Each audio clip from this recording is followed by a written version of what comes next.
ಶ್ರೀ ಗುರುಭ್ಯೋ ನಮಃ. ಮಾಯಾವಾದ ಖಂಡನ ಅಂತ ಒಂದು ಸ್ತೋತ್ರವನ್ನು ದಾಸರು ಇಲ್ಲಿ ಇಟ್ಟಿದ್ದಾರೆ. ಇದರ ಬಗ್ಗೆ ಚಿಂತನೆ ಮಾಡೋ ಮುಂಚೆ ಕೆಲವು ವಿಷಯಗಳನ್ನು ನಾವು ಸ್ಪಷ್ಟಪಡಿಸಿಕೊಳ್ಳೋದು ಒಳ್ಳೆಯದು. ಖಂಡನ ಅಂದ ತಕ್ಷಣ ನಮ್ಮ ಕಣ್ಣು ಯಾವಾಗಲೂ ಕೆಂಪಾಗ್ತದೆ. ಯಾಕೆಂದರೆ ನಾವೆಲ್ಲರೂ ಯಾವುದನ್ನೂ ಖಂಡಿಸದೆ ಬದುಕ್ತಾ ಇದ್ದೇವೆ ಅನ್ನೋ ಭ್ರಮೆಯಲ್ಲಿದ್ದೀವಿ. ಆದರೆ ಮರುಕ್ಷಣವೇ ನಾವು ಇನ್ನೊಬ್ಬರ ರೀತಿಯನ್ನು, ನೀತಿಯನ್ನು, ಅವರ ಮಾತಿನ ಶೈಲಿಯನ್ನು ಖಂಡನೆ ಮಾಡ್ತಾನೆ ಇರ್ತೀವಿ. ಅಂದರೆ ನಾವು ಇನ್ನೊಬ್ಬರ ಒಂದು ರೀತಿಯನ್ನು ಖಂಡಿಸೋದು ಅನ್ನೋದು ಸಹಜ ಪ್ರಕ್ರಿಯೆ. ಆದರೆ ನಾವು ಮತಗಳ ಅಥವಾ ಧರ್ಮದ ಇಂಥ ಸೂಕ್ಷ್ಮ ವಿಚಾರಗಳು ಬಂದಾಗ ಇದರಲ್ಲಿ ಬಹಳ ಒಂದು ಸೂಕ್ಷ್ಮ ಪ್ರವೃತ್ತಿಯನ್ನು ತೋರಿಸ್ತಾ ಇದ್ದೀವಿ. ಇತ್ತೀಚೆಗಂತೂ ಅದು ಬಹಳ ಹೆಚ್ಚಾಗ್ತಿದೆ. ಆದರೆ ಒಂದು ಧಾರ್ಮಿಕವಾದ ಚಿಂತನೆಯಲ್ಲಿ, ಸನಾತನ ಪರಂಪರೆಯಲ್ಲಿ ಈ ಬೌದ್ಧಿಕವಾದ ಭಿನ್ನಾಭಿಪ್ರಾಯಗಳು ಅತ್ಯಂತ ಸಹಜ. ಈ ಎಲ್ಲ ಅಭಿಪ್ರಾಯಗಳನ್ನು ಒಟ್ಟಿಗೆ ಇಟ್ಟುಕೊಂಡು ಸಾಮರಸ್ಯದಿಂದ ನಮ್ಮ ಪರಂಪರೆ ಬೆಳೆದುಕೊಂಡು ಬಂದಿದೆ. ಇದರಲ್ಲಿ ವ್ಯಕ್ತಿಗತವಾದ ಯಾವುದೇ ದ್ವೇಷವಾಗಲಿ ದೋಷವಾಗಲಿ ಎಲ್ಲೂ ಕಾರಣ ಆಗೋದಿಲ್ಲ. ಆದರೆ ಬುದ್ಧಿಯಲ್ಲಿ ಉಂಟಾಗೋ ಚಿಂತನೆಗಳಲ್ಲಿ ಕಂಡುಬರುವ ದೋಷಗಳನ್ನು ಮುಕ್ತ ಕಂಠದಿಂದ ಖಂಡಿಸಿ ಸರಿಯಾದ್ದನ್ನು ಒಪ್ಪಿಕೊಂಡು ಮುನ್ನಡೆಯುವ ಒಂದು ಉದಾರ ಮನಸ್ಥಿತಿಯನ್ನು ನಾವು ಭಾರತೀಯರು ಅನಿಸ್ಕೊಂಡವರು ರಕ್ತದಿಂದಲೇ ಹೊಂದಿದ್ದೇವೆ. ಇದು ಬಹಳ ಹೆಮ್ಮೆಯ ವಿಷಯ. ಹಾಗಾಗಿ ಬೌದ್ಧಿಕವಾದ ಚಿಂತನೆಗೆ ಮಾತ್ರ ಈ ಖಂಡನ ಮಂಡನೆಗಳು ಸೀಮಿತವಾಗಿರಬೇಕು ಅನ್ನುವ ಒಂದು ಪ್ರಾಥಮಿಕ ಜ್ಞಾನವನ್ನು ಇಟ್ಟುಕೊಂಡು ನಾವು ನಮ್ಮ ಈ ಎಲ್ಲ ಧರ್ಮಗಳನ್ನು, ಈ ಮತಗಳ ಚಿಂತನೆಯನ್ನು ನಾವು ತಿಳಿದುಕೊಳ್ಬೇಕಾಗತ್ತೆ. ಈ ರೀತಿಯ ಚಿಂತನೆ ಇಲ್ಲದೆ ಇದ್ದರೆ ಇವತ್ತು ನಾವು ತುಂಬ ಅತ್ಯಂತ ಸೀಮಿತ ಪರಿಧಿಯಿಂದಾಗಿ ಜನಗಳಲ್ಲಿ ಮತೀಯರಲ್ಲಿ ದ್ವೇಷಗಳನ್ನು, ಹೊಡೆದಾಟವನ್ನು ಆಡ್ಕೊಳ್ಳೋ ಒಂದು ದುಸ್ಥಿತಿಯನ್ನು ಕಾಣ್ತಾ ಇದ್ದೇವೆ. ಆದರೆ ನಮ್ಮ ಸನಾತನ ಪರಂಪರೆ ಇದನ್ನೆಂದೂ ಒಪ್ಪಿಲ್ಲ. ಯಾಕೆಂದರೆ ಬೌದ್ಧಿಕ ಭಿನ್ನವಾದಿಗಳು ಕೂಡ ಅತ್ಯಂತ ಆಪ್ತರಾಗಿರುವಂಥ ಅನೇಕ ಉದಾಹರಣೆಗಳು ಬಹಳ ಸರ್ವೇಸಾಮಾನ್ಯ ನಮ್ಮ ಸನಾತನ ಪರಂಪರೆಯಲ್ಲಿ. ಇನ್ನು ನಾವು ಯಾವಾಗಲೂ ಅತೀಂದ್ರಿಯ ವಸ್ತುಗಳ ಚಿಂತನೆಗೆ ಪ್ರಾಮುಖ್ಯತೆಯನ್ನು ಕೊಟ್ಟಿದ್ದೇವೆ. ಒಬ್ಬ ಬೌದ್ಧಿಕ ಶಕ್ತಿಯುಳ್ಳ ಮನುಷ್ಯ ಅಂತ ನಾವು ಕರೆಸ್ಕೊಂಡ ಮೇಲೆ ಬರೀ ನಮ್ಮ ಉದರಂಭರಣೆ ಆಗಲಿ ಅಥವಾ ನಮ್ಮ ಜೀವನಕ್ಕೆ ಏನು ಸುಖ ಸಾಧನಗಳು ಬೇಕೋ ಅಷ್ಟು ಮಾತ್ರ ನಮ್ಮ ಜೀವನ ಅನ್ನುವ ಸೀಮಿತ ಚಿಂತನೆ ಎಂದೂ ಭಾರತೀಯರದ್ದಾಗಿರಲಿಲ್ಲ. ಮೊದಲಿಂದನೂ ಇದಕ್ಕಿಂತ ಹೆಚ್ಚಿನದಾದ ಇಡೀ ಜಗತ್ತಿನಲ್ಲಿರುವ ಎಲ್ಲ ಭೌತಿಕ ಅಭೌತಿಕ ವ್ಯಾಪಾರಗಳ ಹಿಂದೆ ಇರುವ ಶಕ್ತಿಯ ಬಗ್ಗೆ ನಿರಂತರ ಚಿಂತನೆ ಅನ್ನೋದು ನಮ್ಮ ದೇಶದಲ್ಲಿ ಸಹಜವಾಗಿ ನಡೀತಾ ಬಂದಿದೆ. ಮತ್ತು ನಮ್ಮ ದೃಗ್ಗೋಚರವಾದಕ್ಕಿಂತ ಅತೀಂದ್ರಿಯವಾದ ಅನೇಕ ಸಂಗತಿಗಳು ಜಗತ್ತಿನಲ್ಲಿ ಇದೆ ಅನ್ನೋದನ್ನು ಒಪ್ಪಿ ನಡೆದು ಬಂದಿರುವಂಥ ಜನಾಂಗ ನಮ್ಮದು. ಹೀಗಿರುವಾಗ ಆ ಶಕ್ತಿಯನ್ನು ನಾವು ಪರಮಚೇತನ, ಪರಮಾತ್ಮ, ಭಗವಂತ ಹೀಗೆಲ್ಲ ಕರೆದದ್ದಿದೆ. ಇಂತಹ ಪರಮಾತ್ಮನನ್ನು ತಿಳಿಯೋದು ಹೇಗೆ ಅನ್ನೋದಕ್ಕೆ ಯಾವುದೇ ಒಂದು ವಸ್ತುವಿನ ಜ್ಞಾನಕ್ಕೆ 3 ಪ್ರಮಾಣಗಳು ಅಂತ ಹಿಂದಿನವರು ಗ್ರಹಿಸಿದ್ರು. ಯಾಕೆ ಅಂದರೆ ಒಂದು ತಿಳ್ಕೋಬೇಕು, ಹಿಂದಿನವರೆಲ್ಲ ದಡ್ಡರಲ್ಲ, ಈಗಿನ ನಾವೆಲ್ಲ ಸೋಕಾಲ್ಡ್ ಮುಂದುವರಿದ ಜನಾಂಗವೆಲ್ಲ ಜಾಣರಲ್ಲ. ಯಾಕೆಂದರೆ ಹಿಂದಿನಿಂದನೂ ಬಹಳ ಅನಂತ ಕಾಲದಿಂದ ಯಾವುದೋ ಒಂದು ಪರಂಪರೆ ನಡೆದು ಬಂದಿದೆ. ಆ ಚಿಂತನೆಗಳು ಇವತ್ತಿಗೂ ಅಸ್ತಿತ್ವದಲ್ಲಿ ಇದೆ ಅಂತ ನಾವು ಒಪ್ಪಿದ್ದೀವಿ ಅಂತಾದರೆ ಅದರ ಹಿಂದೆ ತುಂಬ ಪ್ರಕೃಷ್ಟವಾದ ಇಂಟಲೆಕ್ಚುಯಲ್ ಥಾಟ್ಸ್ ಇದೆ ಅನ್ನೋದನ್ನು ಒಪ್ಕೊಳ್ಳೇಬೇಕಾಗತ್ತೆ. ಹಾಗೆ ಒಪ್ಕೊಳ್ತಾ ಇದ್ದೀವಿ ನಾವು ಅಂದರೆ ನಿರ್ದಿಷ್ಟವಾಗಿ ನಾವು ನೋಡೋಕ್ಕೆ ಸಾಧ್ಯ ಇದೆ ಅಂತಂದರೆ ಹಿಂದಿನವರು 3 ಪ್ರಮಾಣಗಳನ್ನು ಗ್ರಹಿಸಿದ್ರು. ಅದು ಯಾವುದು ಅಂದರೆ ಪ್ರತ್ಯಕ್ಷ, ಅಂದರೆ ಕಣ್ಣಿಗೆ ಕಾಣೋದನ್ನು ನಾವು ಒಪ್ಪುತ್ತೇವೆ, ಅದು ಅತ್ಯಂತ ಸಹಜವಾದ ಪ್ರಮಾಣ. ಇನ್ನು ಅನುಮಾನ ಅಂದರೆ ಲಾಜಿಕ್ ಅಂತ. ಲಾಜಿಕ್ ಕೂಡ ಇಟ್ ಈಸ್ ನಾಟ್ ಇಂಡಿಪೆಂಡೆಂಟ್ ಪ್ರಮಾಣ ನಮ್ಮ ಪ್ರಾಚೀನರ ಪ್ರಕಾರ. ಯಾಕೆ ಅಂದರೆ ನಾವು ಯಾವುದ್ರ ಮೇಲೆ ಲಾಜಿಕ್ ಮಾಡಲಿಕ್ಕೆ ಸಾಧ್ಯ? ನಮಗೆ ಗೊತ್ತಿರುವ ವಸ್ತುವಿನ ಬಗ್ಗೆ ಮಾತ್ರ. ನಮಗೆ ಗೊತ್ತಿಲ್ಲದ ವಸ್ತುವಿನ ಬಗ್ಗೆ ನಮ್ಮ ಲಾಜಿಕ್ ಕೂಡ ವೇಸ್ಟ್ ಆಗುತ್ತೆ. ಹಾಗಾಗಿ ಅದೊಂದು ಸ್ವತಂತ್ರ ಪ್ರಮಾಣ ಅಲ್ಲ, ಆದರೆ ಬೇಕು, ಲಾಜಿಕ್ ಅನ್ನೋದು ಅವಶ್ಯಕ. ಹಾಗಾಗಿ ಅದು ಒಂದು ಪ್ರಮಾಣದ ಭೇದ. ಇನ್ನು ಉಳಿದದ್ದು ಯಾವುದು ಅಂದರೆ ಆಗಮ ಅಂದರೆ ಶಾಸ್ತ್ರಗಳು, ಮುಖ್ಯವಾಗಿ ವೇದ ಪರಂಪರೆ. ಅದಕ್ಕೆ ಅನುಕೂಲವಾಗಿ ಪುರಾಣಗಳು, ಪಾಂಚರಾತ್ರ, ಆಮೇಲೆ ಉಪಪುರಾಣಗಳು, ಹೀಗೆ ನಮ್ಮ ಮಹಾಭಾರತ, ರಾಮಾಯಣ ಇದೆಲ್ಲವನ್ನು ಕೂಡ ಶಾಸ್ತ್ರವಾಗಿ ಗ್ರಹಿಸಿದ್ದಾರೆ ಹಿಂದಿನವರು. ಈಗ ವೇದಗಳಿಗೆ ಯಾಕೆ ಇಷ್ಟೊಂದು ಪ್ರಾಮುಖ್ಯತೆ ಅಂದರೆ ಅದು ಶಬ್ದರಾಶಿ. ವೇದಗಳು ಅಂದರೆ ಮೂಲದಲ್ಲಿ ಶಬ್ದರಾಶಿ. ಆಯಿತು, ಈ ಶಬ್ದರಾಶಿ ಅನ್ನೋದು ಯಾರೋ ಒಬ್ಬನಿಂದ ಬರೆದದ್ದಾದರೆ ಆ ವ್ಯಕ್ತಿಗತ ದೋಷಗಳು ಅದರಲ್ಲಿ ಕಾಣ್ಬೋದು. ಇಲ್ಲ ಯಾವುದೋ ಕಾಲದಲ್ಲಿ ರಚಿತವಾಯಿತು ಅಂತಾದರೆ ಆ ಕಾಲದ ಹಿಂದಿನದರ ಬಗ್ಗೆ ಅದಕ್ಕೆ ಅಜ್ಞಾನ ಇರ್ಬೋದು. ಆದರೆ ಇವೆರಡೂ ಅಲ್ಲದ್ದು. ಇದು ಎಂಥದ್ದು ಇದು ಅಪೌರುಷೇಯ, ಅಂದರೆ ಪುರುಷನಿಂದ ಮಾಡಲ್ಪಟ್ಟಿದ್ದೇ ಅಲ್ಲ ಅಂತ ಹೇಳ್ತಾರೆ. ಮತ್ತು ಹೇಗಿತ್ತು ಅಂದರೆ, ಈ ಪ್ರಪಂಚವೇ ಸೃಷ್ಟಿಯಾಗದೇ ಇದ್ದಾಗ, ಈ ಜಗತ್ತಿನ್ನೂ ಎವಾಲ್ವ್ ಆಗದೇ ಇದ್ದಾಗ ಕೂಡ ಒಂದು ಶಕ್ತಿ ಕೆಲಸ ಮಾಡ್ತಾ ಇತ್ತು. ಯೂನಿವರ್ಸ್ ಅನ್ನೋದಂತೂ ಇತ್ತು. ಅಲ್ಲಿ ಆ ಶಕ್ತಿಯನ್ನು ಈ ಉಳಿದ ಶಬ್ದರಾಶಿಗಳು ಏನಿತ್ತು ಫ್ರೀಯಾಗಿ ಇದ್ದು ವರ್ಣಮಾಲೆಗಳು, ಅವು ಅವನನ್ನು ಕ್ಯಾರೆಕ್ಟರೈಸ್ ಮಾಡ್ತಾ ಇದ್ವು, ಅವನನ್ನು ಹೊಗಳ್ತಾ ಇದ್ವು, ಹೇಳ್ತಾ ಇದ್ವು. ಆ ಶಬ್ದರಾಶಿಗಳನ್ನೇ ವೇದ ಅಂತ ಕರೆದಿದ್ದಾರೆ ಅನ್ನೋದು ನಮ್ಮ ನಂಬಿಕೆ. ಹಾಗಾಗಿ ಇವುಗಳು ಅತ್ಯಂತ ನಿರ್ದಿಷ್ಟವಾದ, ಎಂದಿಗೂ ಟೈಮ್ ಟೆಸ್ಟೆಡ್ ಪ್ರಮಾಣಗಳು ಅಂತ ಎಲ್ಲರೂ ಒಪ್ಪಿದ್ದಾರೆ ಪ್ರಾಚೀನರು. ಹಾಗಂತ ಈ ವೇದವನ್ನು ಪ್ರಮಾಣ ಅಂತ ಒಪ್ಪದೇ ಇರೋ ಚಿಂತನೆಗಳಿಲ್ಲ ಅಂತಿಲ್ಲ. ಬೌದ್ಧರಿದ್ದಾರೆ, ಚಾರ್ವಾಕರಿದ್ದಾರೆ, ಜೈನರಿದ್ದಾರೆ. ಹೀಗೆ ಅನೇಕರು ಈ ಆಗಮಗಳನ್ನು ಪ್ರಮಾಣಗಳೇ ಅಲ್ಲ ಅಂತ ನಂಬಿಕೊಂಡು ತಮ್ಮದೇ ಆದ ಒಂದು ಪ್ರಪಂಚವನ್ನು ಇಟ್ಟುಕೊಂಡ ಪರಂಪರೆಗಳು ನಮ್ಮಲ್ಲಿ ಬಂದಿವೆ. ಆದರೆ ಆಗಮವನ್ನು ಒಪ್ಪಿ ಕೂಡ ಅದರಲ್ಲಿ ಅನೇಕ ಸೀಮಿತವಾದ ದೃಷ್ಟಿಕೋನಗಳನ್ನಿಟ್ಟುಕೊಂಡು ತನ್ಮೂಲಕವಾಗಿ ಈ ಪರಮಶಕ್ತಿಯನ್ನು ವರ್ಣಿಸಲು ಪಟ್ಟಿರೋ ಅನೇಕ ಆಗಮಗಳು ನಮ್ಮಲ್ಲಿ ಇದೆ. ಇವರೆಲ್ಲರಿಗೂ ಬೌದ್ಧಿಕವಾದ ಅನೇಕ ಭಿನ್ನ ಅಭಿಪ್ರಾಯಗಳಿದ್ದರೂ ಕೂಡ ಇವರೆಲ್ಲರೂ ಒಂದೇ ಸಮಾಜದಲ್ಲಿ ಅತ್ಯಂತ ಸಮರಸವಾಗಿ ಜೀವನವನ್ನು ನಡೆಸಿದ್ದು ಅನೇಕ ಪ್ರಮಾಣಗಳಿಂದ ನಮಗಿವತ್ತಿಗೂ ತಿಳಿದು ಬರ್ತಾ ಇದೆ. ಇವರೆಲ್ಲರನ್ನೂ ಒಗ್ಗೂಡಿಸಿಕೊಂಡು ಬಂದಿರೋದೇ ನಮ್ಮ ದೇಶದ ಹಿರಿಮೆ ಗರಿಮೆ. ಈ ಒಂದು ಜ್ಞಾನವನ್ನು, ಮೂಲಭೂತ ಜ್ಞಾನದೊಂದಿಗೆ ನಾವು ಒಂದು ಚಿಂತನದ ದೋಷಗಳನ್ನು ತಿಳಿಯಲಿಕ್ಕಾಗಿ ಮಾತ್ರ ಈ ರೀತಿಯ ಸ್ತೋತ್ರಗಳು ಹೊರಟಿದ್ದಾವೆ ಅನ್ನೋದನ್ನು ಫಸ್ಟು ಮನದಟ್ಟು ಮಾಡಿಕೊಳ್ಬೇಕು. ಇಲ್ಲಿ ಕೊಡುವ ಕೆಲವು ಉದಾಹರಣೆಗಳು ಅತ್ಯಂತ ಕಠೋರ ಅಂತ ಅನ್ನಿಸಬಹುದು. ಆದರೆ ಇದು ಯಾವುದೇ ವ್ಯಕ್ತಿಗತವಾದ ದ್ವೇಷದಿಂದಾಗಲಿ ದೂಷಣೆಯಿಂದಾಗಲಿ ಮಾಡಿದ್ದಲ್ಲ. ಆದರೆ ಎರಡು ಅತ್ಯಂತ ವಿಭಿನ್ನ ಕ್ವಾಲಿಟಿ ಇರೋ ವಸ್ತುಗಳನ್ನು ಇವತ್ತು ನಾವು ನಮ್ಮ ಅರ್ಥನ್ನು it is equivalent to sun ಅಂತ ಹೇಳಿದರೆ ನೋಬಡಿ ವಿಲ್ ಅಕ್ಸೆಪ್ಟ್. ಯಾಕೆಂದರೆ sun is the centre of this whole solar system. His capability is very great compared to capability of each individual member of the system like earth. ಹಾಗಾಗಿ ಯಾವುದೋ ಒಂದು ದೊಡ್ಡ ತತ್ವಕ್ಕೂ ಈ ಉಳಿದ ಸಾಮಾನ್ಯ ತತ್ವಗಳಿಗೂ ಕಂಪೇರ್ ಮಾಡುವಾಗ ಯಾರ್ಯಾರ ಚಿಂತನೆಗಳು ಯಾವ್ಯಾವ ರೀತಿ ದೋಷಗಳನ್ನು ಹೊಂದಿವೆ ಅನ್ನೋದರ ಒಂದು ಚಿಕ್ಕ ವಿವರಣೆ ಇಲ್ಲಿ ಕಾಣುತ್ತೆ. ಅಷ್ಟೇ ಒಂದು ಸ್ಫೂರ್ತಿಯನ್ನು ಇಟ್ಟುಕೊಂಡು ಈ ಸ್ತೋತ್ರವನ್ನು ನೋಡಬೇಕು ಅನ್ನೋದು ನನ್ನ ಕಳಕಳಿಯ ಒಂದು ಅರಿಕೆ. ಯಾಕೆ ಅಂದರೆ ಇವತ್ತು ಸಮಾಜದಲ್ಲಿ ಇದನ್ನು ಯಾಕೆ ಹೇಳಬೇಕಾಗಿದೆ ಅಂದರೆ, ಇವತ್ತು ಸಮಾಜದಲ್ಲಿ ದುರಾದೃಷ್ಟದಿಂದ ಅಂತಹ ಪರಿಸ್ಥಿತಿ ಇದೆ. ಮತದ ದೋಷಗಳನ್ನು ಮತೀಯರ ದೋಷಗಳು ಅಂತ ತಿಳ್ಕೊಂಡು ಮತೀಯರಲ್ಲಿ ದ್ವೇಷಗಳನ್ನು ಮಾಡಿಕೊಳ್ಳೋದು. ಇನ್ನು ಮತೀಯರು ತಮ್ಮ ಮತವನ್ನೇ ಅರಿಯದೆ ತಮಗೆ ಮನಸ್ಸಿ ಬಂದಂಗೆ ಮಾತಾಡಿ ತಮ್ಮ ಮತದ ಮರ್ಯಾದೆಯನ್ನು ತೆಗೆಯೋದು ಇವತ್ತಿನ ಸಮಾಜದ ಅತ್ಯಂತ ದುರದೃಷ್ಟಕರವಾದ ಸತ್ಯ. ಆದರೆ ನಮ್ಮ ಪರಂಪರೆ ಎಂದಿಗೂ ಇದನ್ನು ಹೇಳಿಕೊಟ್ಟಿಲ್ಲ. ಮತೀಯರು ಬೇರೆ, ಮತ ಬೇರೆ. ಮತೀಯತೆ ಅನ್ನೋದು ನಮ್ಮ ಮನಸ್ಸಿನಲ್ಲಿ ನಮ್ಮ ಅನುಸಂಧಾನಕ್ಕೆ ಇರಬೇಕಾದ ಚಿಂತನೆ. ಅದರಲ್ಲಿರೋ ಲೋಪದೋಷಗಳನ್ನು ಎದುರಾಬದುರ ಕೂತು ಉತ್ತಮ ರೀತಿಯಿಂದ ಚರ್ಚೆ ಮಾಡಿ ಅದನ್ನು ಒಂದು ಸಿದ್ಧಾಂತಕ್ಕೆ ಬಂದು ಒಪ್ಪಿಗೆಯಾದಲ್ಲಿ ಅದನ್ನು ಬದಲಾಯಿಸಿಕೊಂಡು, ಒಪ್ಪದಿದ್ದಲ್ಲಿ ತಮ್ಮ ಚಿಂತನೆಗಳೊಂದಿಗೆ ಅತ್ಯಂತ ಸಮರಸದಿಂದ ಬಾಳಬೇಕು ಅನ್ನೋದನ್ನು ನಮ್ಮ ಪ್ರಾಚೀನರು ನಮಗೆ ತೋರಿಸ್ಕೊಟ್ಟಿದ್ದಾರೆ. ಅದನ್ನು ನಾವು ಅರ್ಥ ಮಾಡಿಕೊಳ್ಳಿಕ್ಕೆ ಶಕ್ಯರಾದರೆ ಇವತ್ತಿನ ಸಮಾಜದ ಅನೇಕ ಸಮಸ್ಯೆಗಳಿಗೆ ನಾವು ತುಂಬ ಒಳ್ಳೆಯ ರೀತಿಯಲ್ಲಿ ಪರಿಹಾರವನ್ನು ಕಾಣ್ಕೊಳ್ಬೋದು.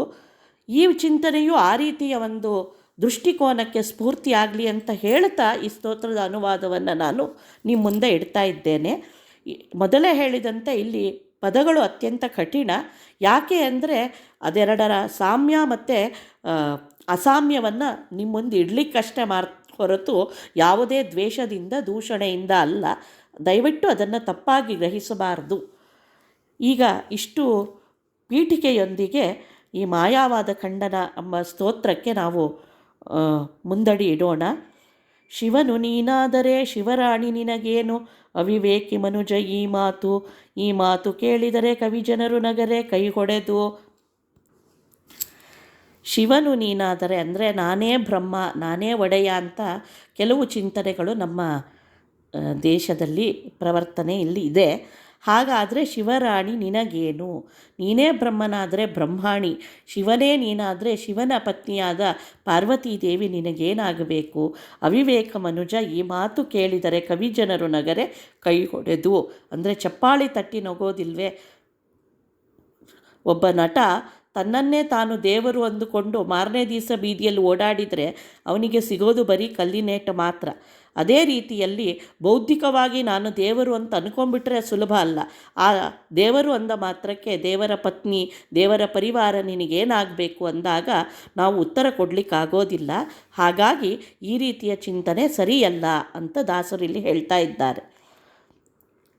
ಎಲ್ಲ ಒಂದೇ ಎಂಬ ಕುಲ್ಲಮಾನವ ನಿನ್ನ ವಲ್ಲಭೆಯ ಬೆರೆದು ಸಂತಾನ ಪಡೆಬೇಕೆ ಇಲ್ಲವೇ ಜನನಿ ಭಗಿನೇರು. ಇನ್ನು ಎಲ್ಲರೂ ಒಂದೇ, ಅದು ಇವತ್ತಿನ ಸಮಾಜದ ಪಿಡುಗು ಹೌದು. ಹಾಗಾಗಿ ಕೇಳಬೇಕು, ಎಲ್ಲರೂ ಒಂದೇ, ಯಾಕೆ ಭೇದ, ಯಾಕೆ ನೀವು ಬೇರೆ ಬೇರೆಯಾಗಿ ನೋಡ್ತೀರಿ ಅಂತ ಇವತ್ತಿನ ಸಮಾಜದಲ್ಲಿ ಎಲ್ಲರನ್ನೂ ದಿಕ್ಕುಗೆಡಿಸುತ್ತಿರುವ ಒಂದು ಚಿಂತನೆ. ಇದು ಮಾತಿನಲ್ಲಿ ಹೇಳುವಾಗ ಬಹಳ ಚಂದ, ಹೌದು, ನಾವ್ಯಾಕೆ ಇಷ್ಟೊಂದು ವೈಪರೀತ್ಯಗಳನ್ನು ನೋಡ್ತೇವೆ ಅಂತ ಅನಿಸುತ್ತೆ. ಆದರೆ ಎಲ್ಲರೂ ಒಂದೇ ಅಂತಾದರೆ ಈ ಲಾಜಿಕ್ ಅನ್ನೋದು ಎಷ್ಟು ಸಿಲ್ಲಿ ಅನ್ನೋದನ್ನು ಒಂದೇ ಮಾತಿನಲ್ಲಿ ದಾಸರು ತೋರಿಸ್ತಾರೆ. ಎಲ್ಲರೂ ಅಂತಾದರೆ ನಿನಗೊಬ್ಬ ಹೆಂಡತಿ ಅನ್ನೋವಳು ಯಾಕೆ ಬೇಕು? ಸಮಾಜದಲ್ಲಿ ಈ ವ್ಯವಸ್ಥೆ ಯಾಕೆ ಬೇಕು?